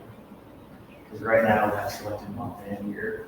So let's just change it to just month. So we'll just make it result. Got it. But we don't have to do this. We'll make sure it's like the years over here. Ryan has a tablet desktop. Actually, really close already. So just bring order date up to the columns. And I had it there, and then I move it down there to get the colors, and after I move up the filter, and it just takes it all away. Yeah. What he was talking about before, so I was like, okay. And I thought I had it all, and then all of a sudden,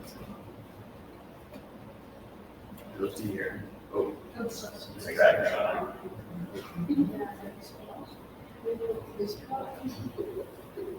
There you go. And then just click over here, let's make that. And then instead of dragging it from there, just make sure you're dragging it back, like a separate order date. Come on, for color. Okay. Perfect. thank you. That's why I kept pulling it this way. Yeah. Okay. All right. Any more questions about this one specifically? Okay. That's fun. Thank you. Yeah. So just going to kind of remind myself top categories by region. So I think a lot of times, and what I notice kind of going around and asking questions, the biggest kind of hiccups that we're running into so far is trying to kind of adjust charts once we have something built, which is totally understandable. So let's just make a good rule of thumb as we're kind of learning beginning. If you always start from scratch, it's a lot easier to build something from scratch as opposed to drag and drop and rearrange things from an existing chart. So when in doubt, turn it off and back on again, right? The classic example. So now we're going to make a top categories by region. So if I bring in category to my columns, and then let's see, region here, and then sales here. And again, I'm building the ugly one now, so don't copy this. So this is showing Central, East, Southwest. Here's my categories. They all kind of look the same. It's kind of tough to understand. I have my sales over here 5 different times. I don't know what I'm looking at because I haven't named my sheet. Let's call this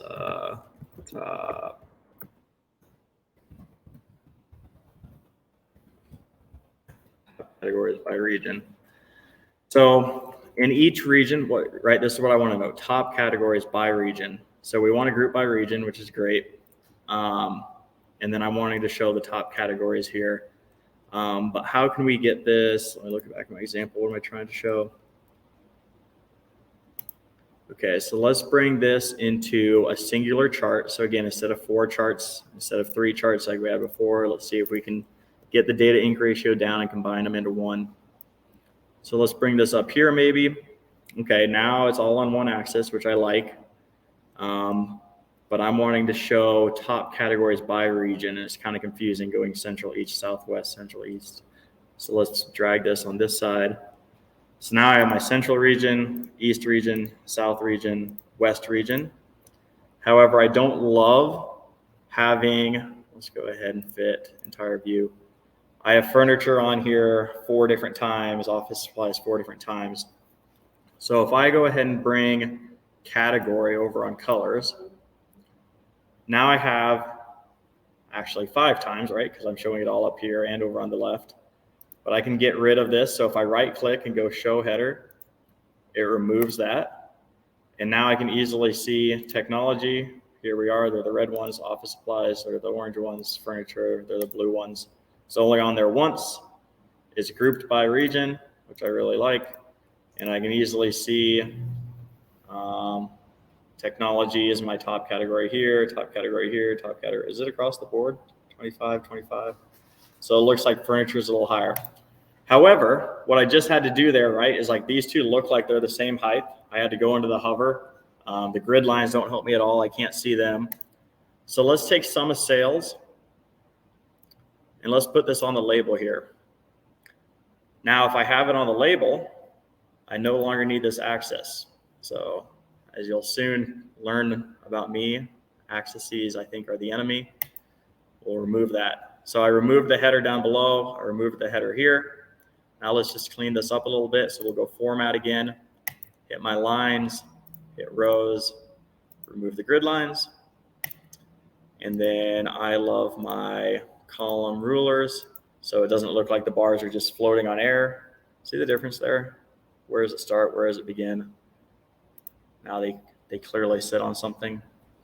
And I already have top categories by region. So again, I can right click on region, hide it here. Now another kind of like next step, basically everything that we just did here is what we had on the last one. We just rearranged it into a bar chart, but a lot of the principles are all kind of the same. The next kind of thing that we're going to learn about is formatting numbers. So we learned how to format the background, but you can do the same thing here. So this is a currency, right? I'm assuming at least, is the sum of all your sales. So if we click here on this little arrow, we have default properties. We can go number format, and now we can change this to currency. So if we click this, it'll show the full decimal values, put little dollar signs. That's too much information. I don't need to know that. So let's go back to default properties, number format, Let's go currency custom. They're all in the thousands, so let's go ahead and just condense it down to the thousands with no decimal. Let's have at least one in there. Now when I hit OK, there we go. Now 265K. I can easily look at these two. Before I couldn't tell which one was greater. Now I could see that furniture sales were about $600 more than technology. I think I feel pretty good about this one. So I'm going to turn it over to you guys. I'll keep this up on the screen. A lot of the stuff we just did was from the line chart. We added in a few more things. So click around, and again, I'll walk around if you guys have questions. And people that are remote, just say hey, and I'll pop over and we can share your screen.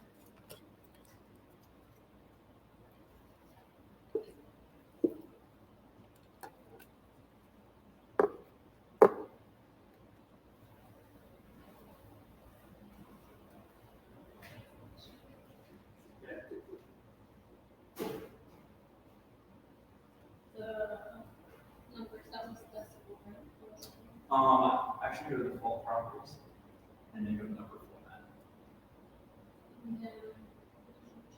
I did the display units 79, change that to thousands. Yeah, that's what I had. Yeah. You should just be able to right click on any of those.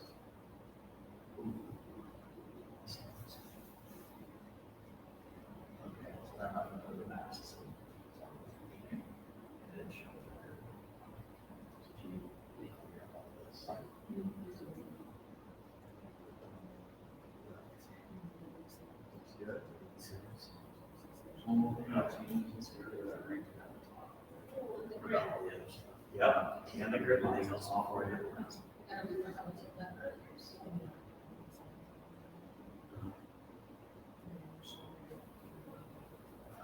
Gotcha.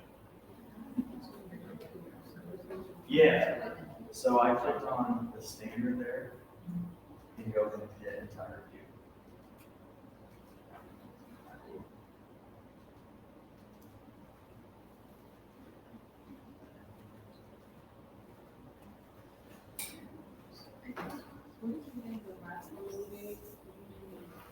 I called it. Yep.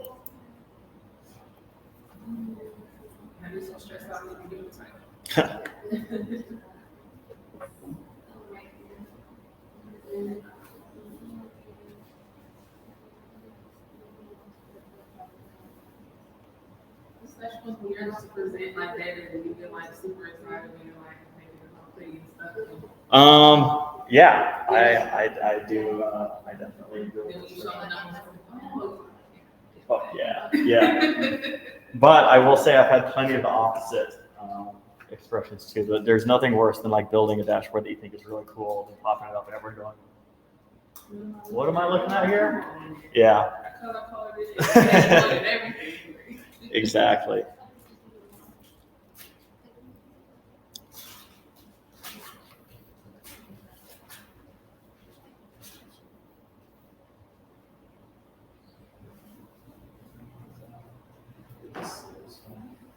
I go down to the bottom, it's gonna be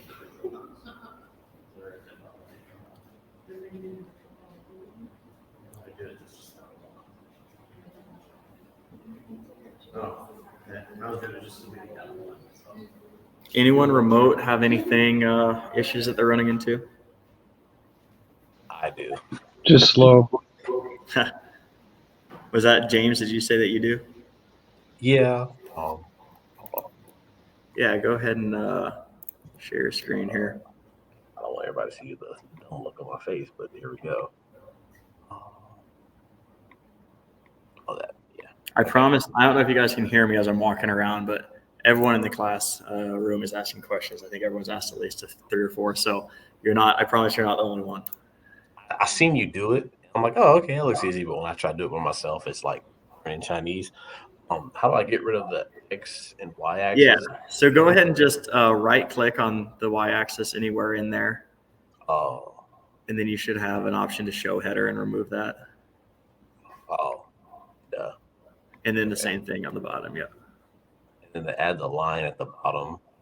Yep. So right click into anywhere, kind of blank space on your in your chart, like over in the white.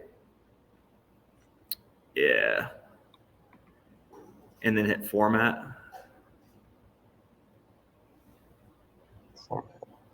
In here. Sorry, I'm not. When you're sharing your screen, I'm not able to see the pop-ups. Hold on. Yeah. I see. And then it's at the top there, underneath format font, is the 3 lines on the right. Yep. Oh. Then you should be able to click on rows at the top, and then grid lines. You can remove that. The very first option. Hit none, and then go to columns at the top, and then axis rulers. Click on like a. So by default, it's on. It's just like a really ugly gray. So go and click on like one of the dark black colors there. Okay. There we go. The numbers to get them to show is like attribute. No. Attribute or format. To do what? To get like the Oh yeah. So you actually already have. You see how you have sum of sales in your marks there. If you just drag that onto the little label square.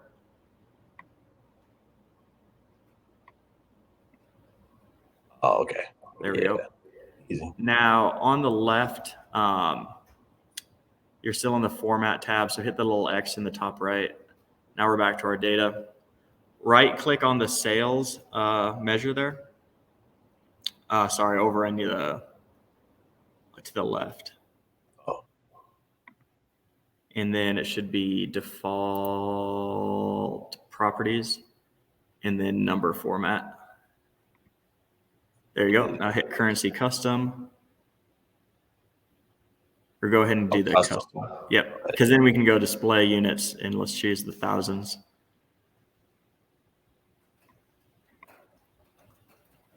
That should be good. Yep.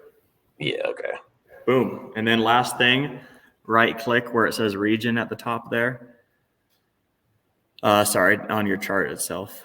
At the very above, like in between east and south, there's that bold region. Oh, that region. Yeah. So we can remove that and then we'll just title the chart to be top categories by region or something like that. Boom. Okay. And then Ted, did you say that you had something as well?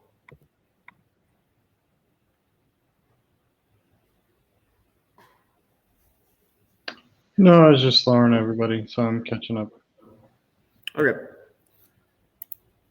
What I'm going to do is I'm going to show the last chart here, the scatter plot, and then we'll kind of roll over the remaining kind of 10 minutes in this section with the 10-minute break. So if people need to catch up, we can go through it there, or if people get done early, they can take their break. So very last one. So we have a beautiful line chart here, beautiful bar chart here. Now the very last thing is the scatter plot. So admittedly, in this data set here, I couldn't find like a good use case of something that's like really obvious that I'd want to see. So I kind of just made one up. What did I do? Sales and profits. Oh yeah, I guess this is kind of interesting.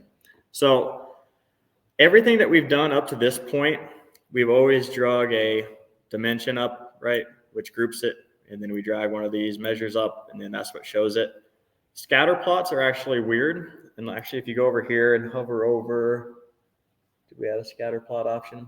Notice how it says, and this is why the the show me is so great because it tells you what you need. It says 0 dimensions and 2 to 4 measures. So typically in the bar, you see 1 dimension, 1 measure, 1 dimension, 1 measure, 1 dimension, 1 measure, right? That's everything that we've done at this point. So let's go ahead, we'll remove these. We want to show profits and we want to show sales. Now, when we do this, by default, this is already a scatter plot. It's just not a very interesting one, right? We have the sum of our profit here and the sum of our sales here. So the reason that this isn't interesting, the reason that there's only one dot here is because we're not grouping by anything, right? We're just grouping by all of them, all the profits, all the sums. We have exactly, I'm still on thousands, so 2 million sales and $200,000 in profit. So if I want to make this interesting, I have to group by something. So I think I did in my example state. So if we drag state over to the details, now every single state is a dot on here. So now it's grouping by state. So we have the sum of sales and the sum of profits by California, sum of sales, sum of profits by New York, and every dot here is an individual state. Now, I hate the way that this is lined, like structured. I think it's confusing going left and right. That's not how I typically expect a scatter plot to be. So if you guys remember, I think I showed this last week.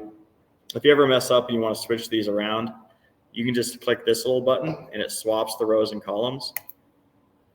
And now, at least in my mind, this is how I envision a scatter plot going, where you start here, you go up to the right or down to the bottom. So I like the way that this is structured. I think it's interesting. For instance, like look at Pennsylvania here. They have just as many sales as Washington, 138,000, 116,000, but profit, Pennsylvania has lost $15,000. Washington has made $33,000. So it's a cool chart, but let's clean it up a little bit. So the first thing we're going to do is we're going to go format. We're going to get rid of those ugly grid lines. And then what I hate about the way this Tableau has scatter plots just default is you can't really tell where, like this one looks like the 0 is right here. So let's add in our handy friends, the axis rulers for columns and rows. And then I still have the row grid lines on. Let's remove those. So here you can kind of see it does have 0 lines. If I squinted, I could see them, but maybe we want them a little darker. It kind of depends. But the 0 lines is right here. If I choose black, yeah, that's not bad with a little dot. So 0 lines. 0 lines are just on your axis, right? We go to 0 up to 80K, 0 down to negative 30. You can kind of see where it starts and stops. So this is looking a little more readable now. The only thing that I don't like is I don't like having to hover to see what these states are. Now, obviously, I can't label every single one because we have a cluster all right around here. But if we drag state onto the labels, it will at least label the kind of outliers here, the interesting ones.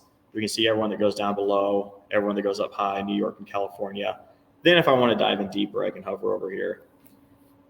So then I'd say a couple more things to do. Let's go ahead and remove the sales title.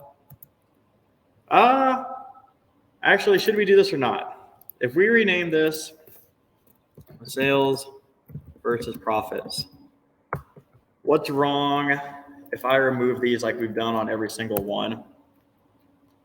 Why is this no longer a good chart? You don't know which one's which exactly. So you have a dollar sign as a label in the below. Yeah, that's fair. But I think, so to that point, these don't match up, but I think they should. So let's go default properties on profit, number format, currency. Let's do the same exact thing. So now we have sales and profits. And they're both dollars. So if we don't have these chart labels, I think it's a little confusing to understand. So I am going to, and that's why you can't really take these as a use case every single time, because sometimes you're going to have to break the rules to make sure that reader can still understand what they're looking at.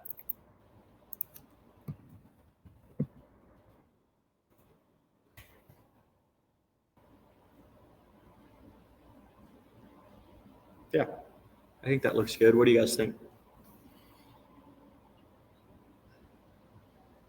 Looks good to me. I was thinking sales and profit margin, right? So that's where Right.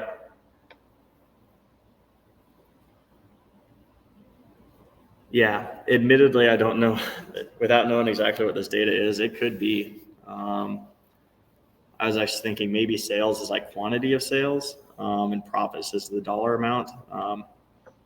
But without really knowing exactly what the data is, it's tough to tell. So we're just going to make some assumptions. Yeah.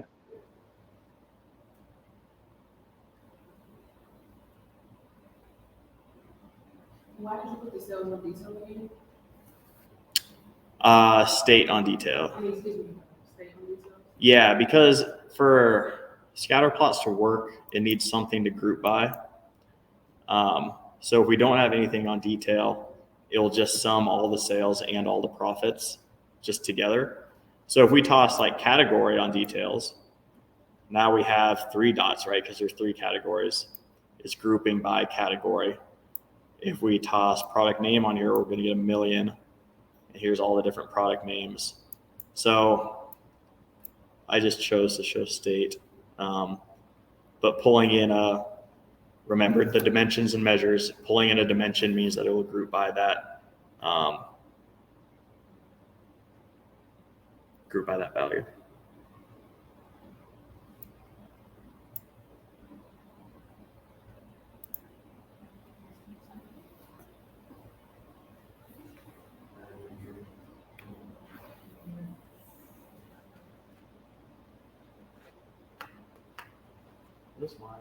Yep.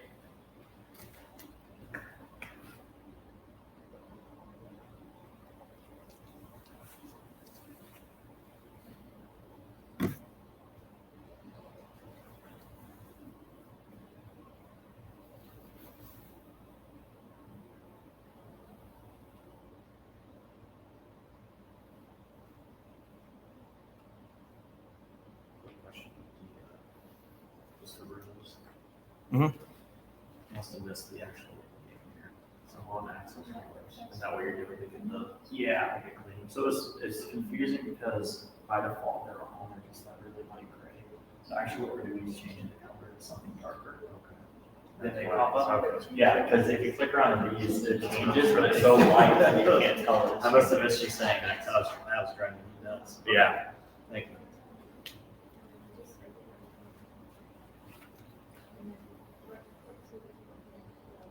So, I'm just thinking about if I was looking at from a strategic standpoint, I want to know by region, the states that were in it to see if it's a regional thing, not just a state thing. How would you go about converting like the different? Yeah. So the color match what we have here, so I see like, I can see like a third of the west is on the top, like something like 1/4 of a third, something like that. That shows maybe there's a team lead that's doing really well, but maybe right.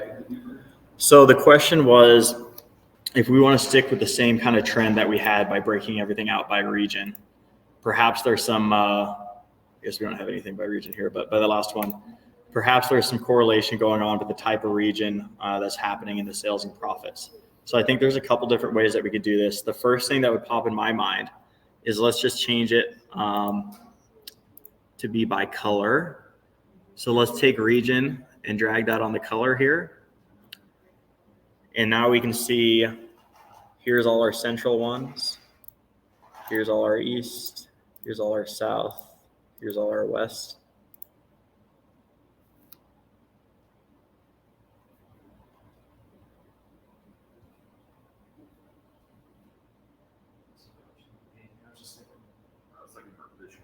Yeah.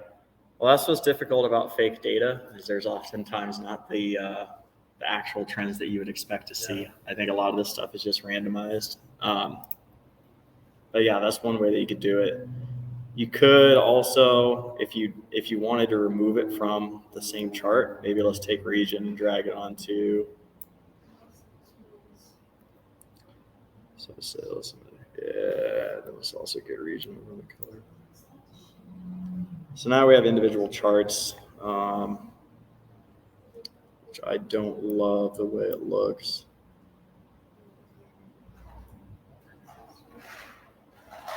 Yeah, so I'll probably go back to just keeping it on one. You could bring in region as a filter as well.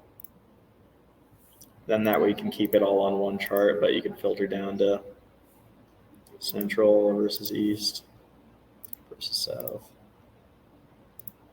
West. Just drag it up to the filters. Yeah.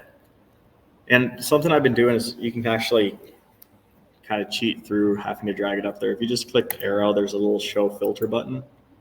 So if I didn't have it on the filters, I could just go straight to show filter.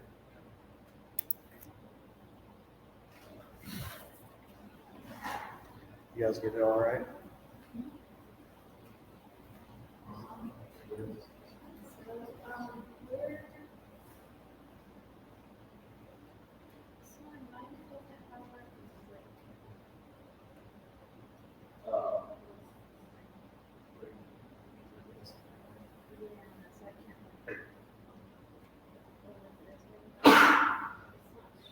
Oh, that's because I had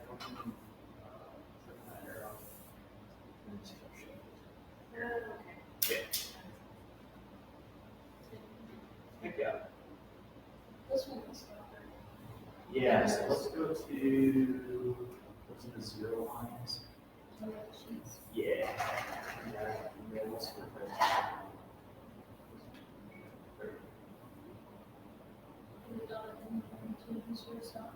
Yeah, it is. Light gray works too. Looks great, looks great.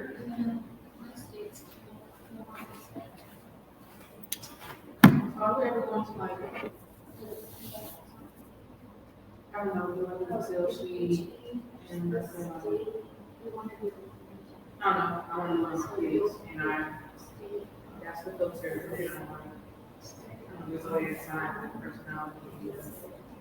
Like make your own data? The favorite color. Yeah, then I can Excel. Yeah. I can like transport that over to tab on and. Yeah, you absolutely could. So, yeah, let's actually do that right now. So here's this class attendance that I've been keeping. The Nate asked me to. Let's go ahead. I'm just going to save that. So the question was, can you like create your own data? Actually, let's not use that. Let me open up Excel.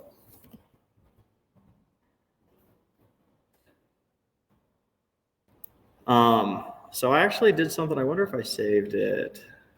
I literally did something like this the other day. Let's go to water challenge. So we were doing a water challenge at work. So I created this little Excel sheet. Here's me. Here's how many days we'd hit the goal. And we had 1 day left. So this is basically just what's the maximum number that they could get. So let's go ahead. We could easily, so if you wanted to create one where your kids with a row and their favorite stuff and you wanted to mess around with that, I think that's an awesome idea. We'll go new data source, we'll go Microsoft Excel. We'll open up what I was just looking at, water challenge. And then even though that was only like 3 columns and 10 rows, I can drag name right here. I dragged their score right here. I sorted here, and Madeline did actually end up winning. I made it a little prettier and I sent it out. But it's just a fun way to, yeah, I always think stuff is more fun with data that you care about and know what you're doing. Yeah, easier to learn. Because then like you can it's easier to kind of fact check or like QA, is your data right? Like Ryan just said, oh, maybe we'd see different regions by sales, and we didn't. But if you pulled something up and you saw one of your kids was way over here and the other was you're like, oh, that's not right. My data must be wrong. So it's easier to fix. Yeah, the personality. Who actually knows it. I'm just like, yeah. Look at you.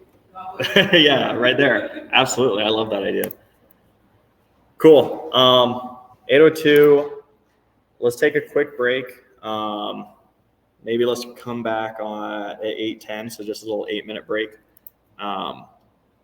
And then I do think that we're actually going to have time to get to the tooltips and the dashboard stuff, which I think is good because that will be kind of a nice little bookends on, okay, now we have these 3 things here.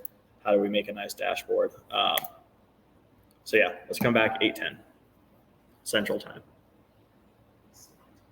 And if you guys do have questions during this break, like I said, just chime in.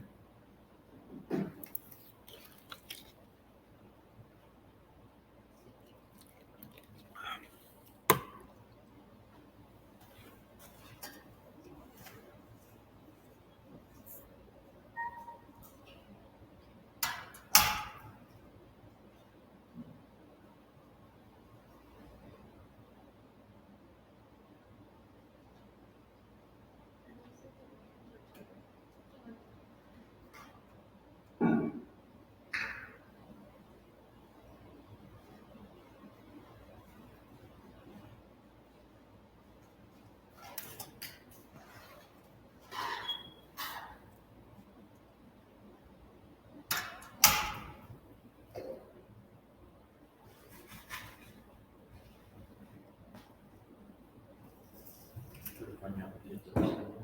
Give them a big, throw something. So I was going to class. Like, we want to too. Okay. Why not? If we started them young, they would be like, I've been playing with tableaux since I was like 10, you know? Well, it's just funny now that, see behind the curtain. Like, oh, now I get these dashboards I see everywhere. It's like, it's everything we're seeing here. Or you don't even really think about like what goes into it, you're like, whatever.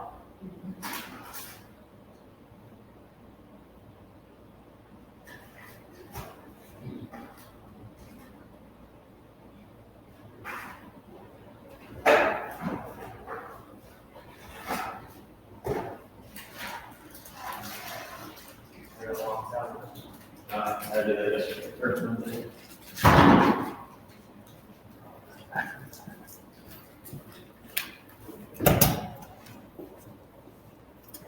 Now I'm nervous, I'm gonna go back and I'm gonna get locked out. There's a door shot. I'll be the first one to get locked out.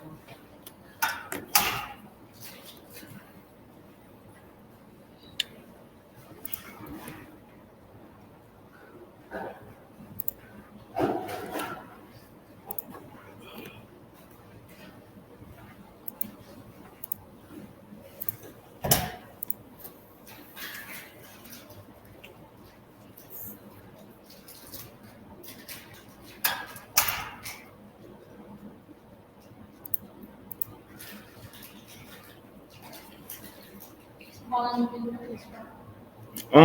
So I actually had no Tableau experience when I started my job at Norwood Trend. We bought Tableau about after my first year, so about 4 years of using Tableau almost every day at work. But this is my first time teaching, so I've been doing this for exactly 2 classes. I'm really. Like, it looks so easy here. Yeah, it's fun. I'm enjoying it. You definitely learn, like I'm learning way more having to actually think through how I do things. Like I just kind of do things naturally a lot. I've never actually stopped to think like, wait, what did I just do? So being able to teach something, I can actually look up like the rules behind it, like the laws of UX that I like went through and like how to describe how to do stuff has been really, really beneficial for me. And we'll get to some cool stuff in this class. I'm excited. We'll just kind of get more and more, I wouldn't say complicated, I'd say more and more fun every week.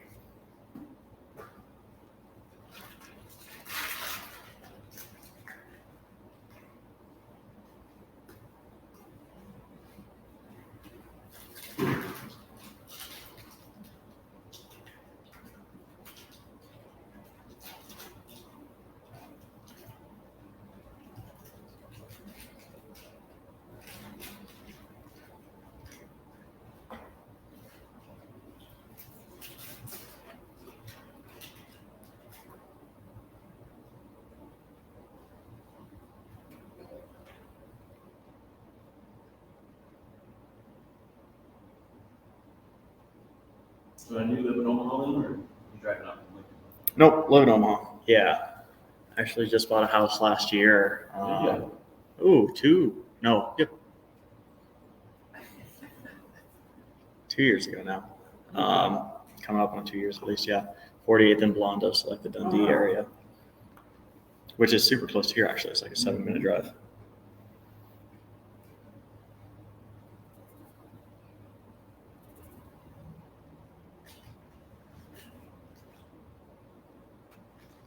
Not from here, but we've been here 16 years. We lived just north of 50. 16 years sounds like 16 you've been here. Yeah. I was like, wait, what? Well, we moved into downtown for like a year, and then Dundee, which is just north of like 50th, right by Dundee Elementary. Oh, nice, yep. Lived there for 7 years, and I loved it. Absolutely loved it. It's a cool spot. That whole area is just fun. It's a good, like, you're about 15 minutes away from anywhere you could possibly want to go in Omaha. But Dundee has enough, like, coffee shops and bars and restaurants and then you got Benson just on the other side too, so you really don't need to go too far. Blackstone right there too. Yeah, it's really developed since we've been there. So where do you live at now? North, so we're like 120th in the state now. Okay. Because we had twins, and so couldn't find a home that was even remotely close to good price. So we had to go. It's the whole typical city moving out west. Yeah. Kind of where you were at. Like anything past 90 is might as well be like, why would I go ever past that? Right. Yeah, it's interesting. When I went through just like buying a house, it's like, wait, so I could buy this one in Dundee, or I can go west and get triple the square footage and 3 more bedrooms for the same price. And it's like, well, do I really want to drive half an hour to work every day, or do I want to go there? So this is definitely not like my forever home, but it's fun. Once we started moving west, the wife was like, no, we ain't moving next time. I'm like, I want to go back. I like my new electrical. Yeah, the big backyard. Especially, you said you had 2 kids? Yeah, room to run. Twins? Hmm? Twins? Mhm. That's cool.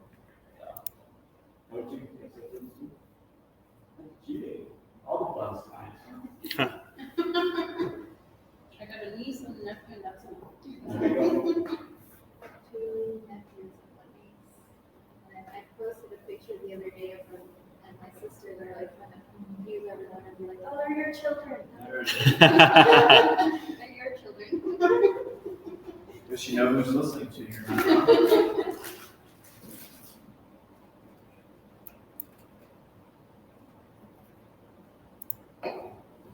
Is it a boy and a girl or? 2 girls. Yeah. I was gonna say, I think it's better to have girls in some places. Yeah, well, it's I believe it's a full circle thing. 'Cause they get awesome. They study the whole time. Literally never had an issue. But now that we're starting middle school, I was gonna say teenage year. there's got to be a balance. But we've had it really good. All right, we're gonna go ahead. A couple more things I want to show, and then we'll use the rest of the class time for kind of our assignment for the next week. Any questions that we may have. So the last couple things that I wanted to cover was the tooltip and the dashboard design. So let me share my screen real quick.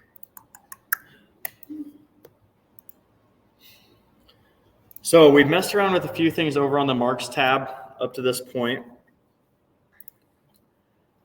We have the color on here for the scatter plot. We dropped the details of the text. There's a few different things that we haven't messed around with. So for instance, like the size, this is pretty much exactly what you think. You pull it up, everything gets bigger. You pull it down, everything gets smaller. Pretty straightforward. We dropped the state on our label here, and I guess the sum of sales on our label here. So that was pretty good. Detail is kind of a tricky one to wrap your mind around. How I would describe detail is if you want something included in your chart that you don't want shown. So now, like, what could I possibly mean by that? For instance, here, we dropped state on the detail. So it was able to group and aggregate by state. So it's in my chart, but it's not shown. We don't have anything in the detail here. We don't have anything in the detail here. So this is kind of a catch-all. It will make more sense actually when I get to the tooltip. And then path, I never mess with this, but when you have line charts, if you wanted to show it in an ugly little stepped fashion, you could. Or if you want like these little candle things, I'd say 99.99% of the time you'll keep it here. So tooltip is the next big one. What is the tooltip? The tooltip is when you hover over what pops up in the tooltip. So this little white square that pops up when I'm hovering is called the tooltip. You can adjust what that says. So if we open up this, we get this little text editor. And by default, Tableau is going to bring in everything that you have on your chart exactly how it looks. So we dragged order date up here. So now it's showing month of order date. We drag category here, showing category. Then we have the year for our colors. So it's saying year of order date. And then we have sales. So a lot of the times Tableau does a pretty good job. Like this is decent. If I hover over, I'm able to see kind of exactly what I'm looking at. But there's a lot of, this is like a good opportunity to really break things down and make them a little easier to see for your user. So for instance, I don't like that it's saying month of order date. So I'm going to go ahead and just get rid of that. So it just says month. I also don't like how it says year of order date. So let's just break it down and say year.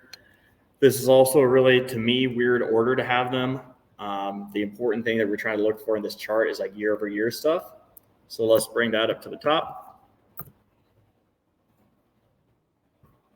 I just cut and pasted there. So I have year, month, category, sales. I think I like that better. This is easier to see. My label is all this year over year sales category.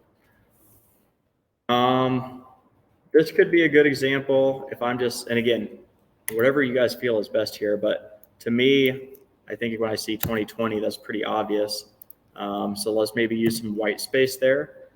So when I hover over this, the first thing that I'm instantly attracted to is that top 2020 thing. So I don't have to put year. I can just easily see, here's what's broken down. Something that I kind of like to do is sometimes if I'm trying to tell a story, get rid of this table kind of view in general and actually type something out. So I could say,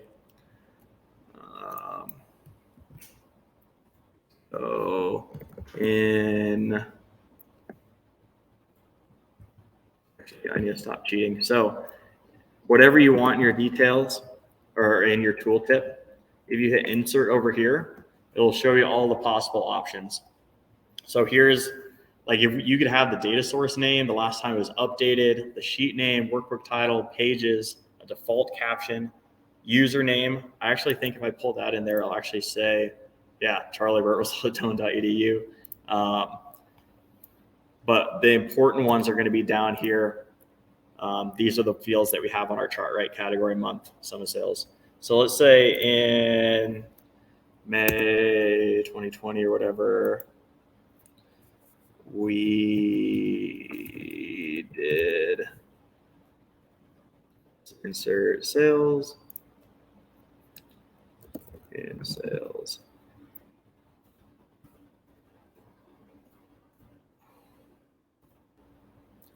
So now when I hover over here, it says, instead of having that table chart, it's actually telling me what happened. In September 2020, we did $29,000 in sales. But I'm still missing the furniture. Let's go back to tooltip. Yep. So I'm actually gonna do it right now. So right now we just have, in June 2020, we did 19,000 in sales, but I want to show that these are furniture sales. So let's go back to tooltip. We did 19,000 in insert category furniture sales. Yep. Maybe we want to draw attention to a few different things. So let's go back in here and let's say the month is really important. So let's go ahead and bold that. The year is important. Let's bold that. Sales is important. Let's bold that. And the category is important. So now when we hover over, we can see the important things are stuck out in bold. Kind of the filler words are in kind of the default text there. Now I showed like 3 or 4 different things. I'm not telling you any of those are better than the other. It kind of depends on use case, your personal style, whatever you're trying to show. But there is nothing worse than when you hover over something. So these aren't bad. All this data is clean. So it's tough to put a real good example up, but say we had some of your guys' data had these really ugly column names, right? You got them from .gov or whatever. So you had like makes _ext _pop under 16, right? Like this looks like some columns like in your guys' data. So say we had this over here on the details, and when we hovered over it, we got that ugly tooltip that said makes X pop under 16. Obviously, I wouldn't want that. So I could go into my tooltip here and I could say what this is. NAICS code or something like that.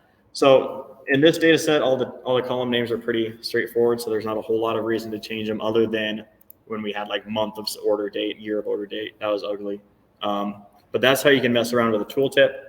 If you say, hey, I don't want my user getting distracted with my tooltips, they just need to look at the chart. You can actually go in here and say, uncheck, show tooltip. And then when they hover, they don't get anything. But tooltips are a great resource. Another thing that you could do, so this is where that details comes in handy. So Ryan's question earlier on this scatter plot thing is I wonder what region it's in. So say I drag region onto my details. Now I'm able to, so I need to update my tooltip. So we have region in this chart now, even though it's not showing, right? That's the whole purpose of details. So now if I come over here, I can go region, insert, region. So now, even though it's not showing on my chart, I grabbed it on the details, I added it to my tooltip. Now when I hover, I can see information that isn't even presented on my chart. So tooltips are great when you're trying to maximize the data ink ratio, get everything that you need shown. But if someone wants to dive in to get additional data, let them hover over it. You can also go tooltip, say you want to show it instantly, or maybe you just want to wait till they hover. So you have a lot of stuff here. Let's go back to the way it was. So if it's shown instantly, if they're trying to get to a very specific dot here, it's constantly changing, it's kind of jittery. Let's say they have to hover on it for a while. Now they can click around until they find the one they want, hover, and then it pops up. Hey, Charlie, sorry to bug. Could you admit Carrie? She's actually been here quite a while, and she just texted me and said she wasn't in. Oh, yep. There we go. What's up, Carrie? Not much was happening. Cool. Sweet. So that's tooltips. Mess around with them, play around with them a little bit. They're a really, really helpful use case. So that was the second to last quick one. Very, very last one that I want to go over tonight before we kind of turn it over to the assignment is dashboard design. So a lot of you guys had made dashboards with your practice stuff. Yeah. Yes. Thank you. There's a few kind of tips and tricks that's going to make things infinitely easier. So we will have an entire week on just dashboard design. So I'm not going to get into all the depths of like what's possible, but I do want to give you a few helpful hints. So as you're building stuff out for next week, you can take advantage of it. The first is the size. So you have an option to, if you click on size, do a fixed size, automatic size, or a range. So fixed size, you can do, right, if you want to make it 920 by 660, this is going to be the size of your dashboard no matter what. If you go, actually, just to show this, let's go blank.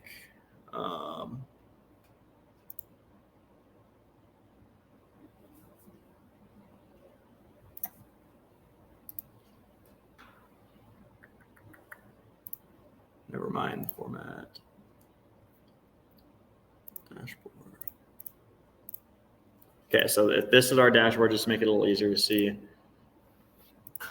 Oh, that's weird. Well, if you were to publish this, this is the size that it would be. With the background here, it's kind of, actually, let's just pull something on there. Let's pull our year-over-year sales. Really, really ugly. But the year-over-year sales here will always stay this size. If we wanted to make it a lot wider, it will always stay this size. So that's the fixed size. If you go automatic, sorry, this is bothering me too much.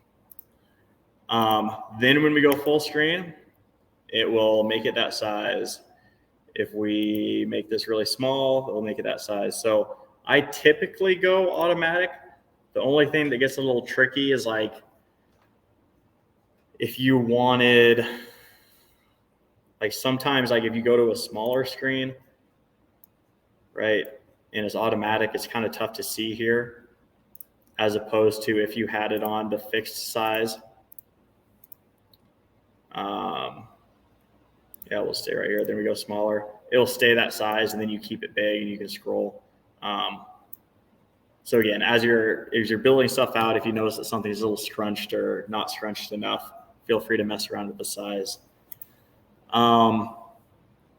Other than that, I'd say it's pretty self-explanatory. Whatever you want to drag, whatever sheet you want to drag on, you can go ahead and do that side by side. Then if you want to put one down at the bottom, you just hover over until the bottom lights up. You can do that. The only thing I'd kind of recommend is like make sure that you have enough size, make sure everything's all lined up.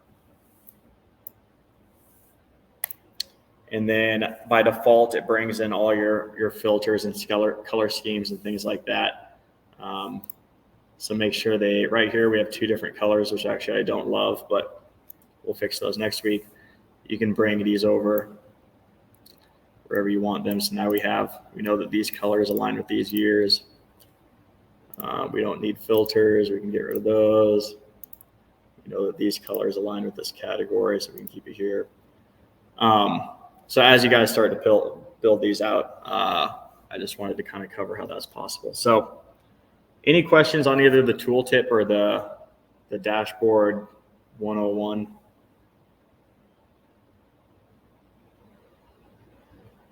Pretty straightforward stuff. Dashboards are really, really powerful. You can see we can add a whole ton of different stuff in here, which we will do when we get to our dashboard design section. But for now, I don't think we need anything more complicated than what we just kind of covered there.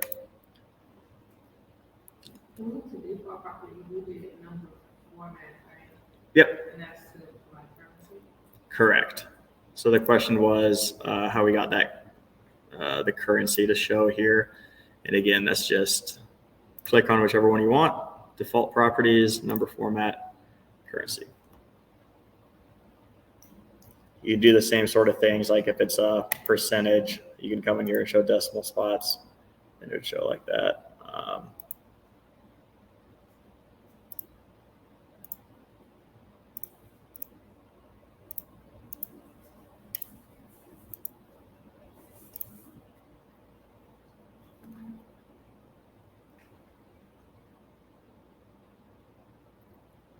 Cool. I think I feel good about the progress we made for tonight. We got through everything I wanted to. We were able to cover tooltips and dashboards briefly, which is good for kind of next week. We used our data ink ratio, chart junk, and I just cannot say that word. And the 1 + 1 = 3 to make some pretty dashboards like this, as opposed to ugly mess. So similarly to the hands-on, or I guess the assignment last week, tonight is just going to be practicing what we just did. So in here, originally I said find a new data set. I think some of you may want to choose that option if you don't love the one you picked. A lot of you, I think, had really, really cool data sets. Like I love the Spotify one. If you want to keep messing around with that, I would encourage it. And we'll iterate on it. So we're going to bring that into Tableau. We're going to practice making the line chart, the bar chart, and the scatter plot. So the only reason, if you do like your data set, but you don't think that it's a good use case for any of these, maybe that might be a good excuse to go find a new one. And it doesn't have to be like the most groundbreaking revelation of what you're trying to show in the world. I just want to see that you can do it. We did get to this, so make sure your tooltips are updated. You don't want to hover over it and see any ugly titles. If you want to combine them all on a dashboard like this, feel free. Except I kind of hate the way this looks right now. Actually, what I'd probably do for this is I'd go fix size. I'd make it a lot more square. Yeah, something like that. So toss it into a dashboard, and then make sure we're publishing to Tableau Public. If you guys want to review kind of what we talked about, I will drop my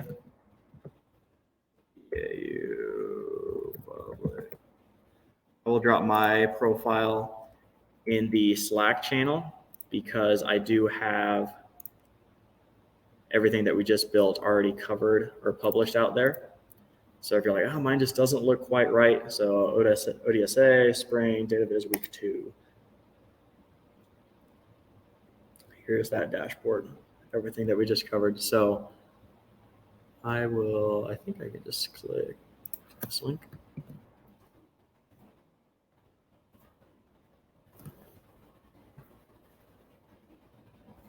Cool. So build that or grab a data set, build a dashboard, toss it to Tableau Public. And then the same thing that we did this week, we'll open class next week or on Monday with a quick walkthrough of what we built. Here's the link. I will also toss that in the chat. So if you want to find a new data set, remember, you can go out here. And there's a whole bunch of free ones from Tableau Public, as well as you can scroll down to the bottom. And here's the Kaggle, data.gov, Reddit, things like that. And I think that's it for week 2. A couple quick reminders for next week. So I will be in Las Vegas next week at a conference for Monday and Wednesday. So I will be remote. I am going to talk to Nate about opening the classroom. I'm going to assume he doesn't want to come in just to do that and then sit around for 3 hours. Are you guys all fine people here, fine joining remote next week? Sure. Okay. We're good there. If you are dying to come in, you missed the snacks, you missed the coffee, I will talk to Nate and we can get it opened up. But just assume everyone will join remotely. And then a couple other things that I use while building out this deck, that if you guys are looking for some extra credit or things to do in your free time, these are great resources. So Tableau Public, we're using it to publish our stuff, which is cool. It's a free resource. But it also is like a fantastic learning resource. So if we just go to tableaupublic.com, every single day they have a viz of the day. They can have a trending thing here. So you can scroll through here and you could look at, here's some NHL stats, Makeover Monday. You can find authors that you like. Here's some different maps, which is really cool. So I'd encourage you in your free time to go and look at some of these. Now that we've learned about some of the UX rules, you can be really pretentious and judge other people for not following them. This is why in that one slide I crossed out expert data viz and put promotion worthy data viz, because we're not going to cover how to build something like this. We're not going to cover how to build something like this. Like, they look really, really pretty, but in a business case, they don't display information well. But it's fun to look at, and you can do some learning on your own. I think this is Data Viz 101, so if you want to continue your journey, check this out. And then the other two things, I love Reddit. There's a Data is Beautiful subreddit, which is just a whole bunch of really, really cool data visualizations and how people made them. And then even better is a Data is Ugly subreddit, which just has a whole bunch of examples of data viz that make no sense. Like, this is some sort of bar chart or pie chart, but 16 is smaller than 8. Yeah, so I will, when I send this deck out, you'll have all 3 links there. Feel free to click around. Otherwise, the rest of the time, we're done half an hour early. You can use for your assignment next week. If you want to get home and work on it some other time, do that. If you have questions, I will be here for another hour.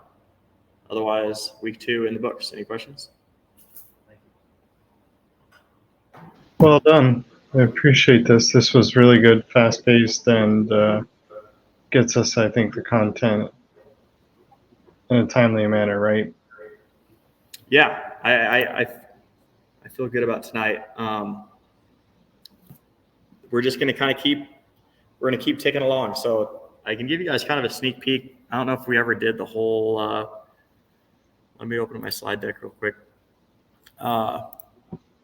What's to come.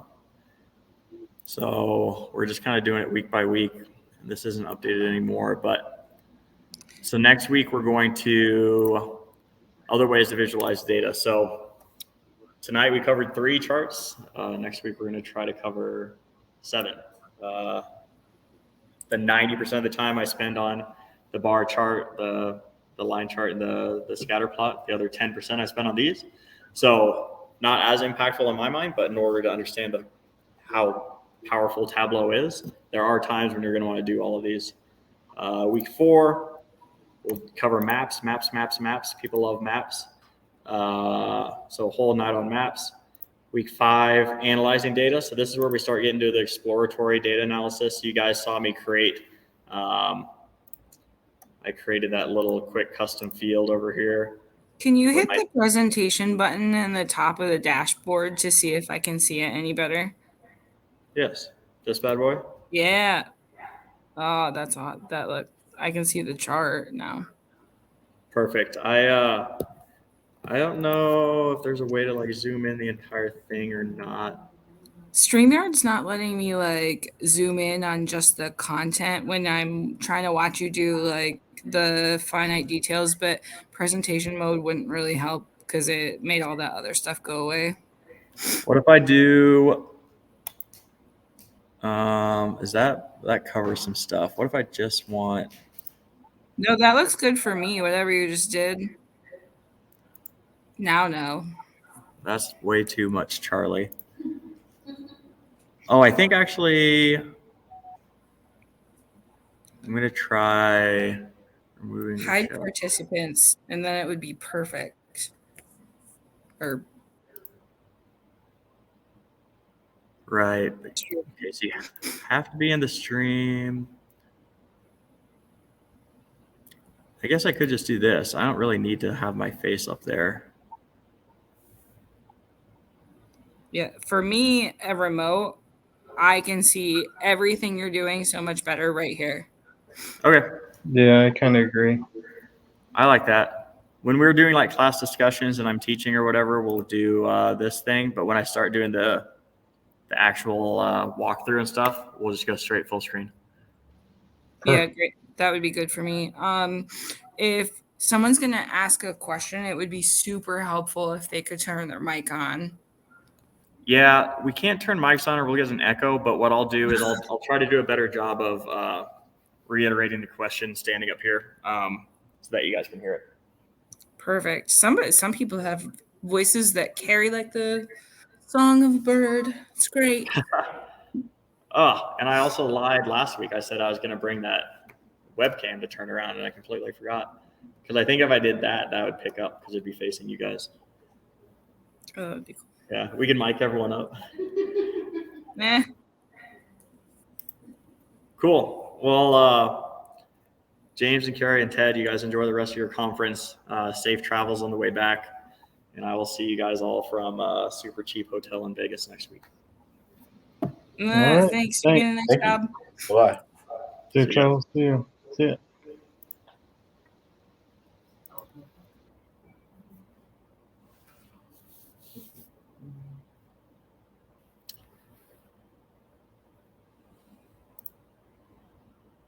Okay, I'm going to go ahead and end the stream. Brenda, have a good night. Feel better soon. I'll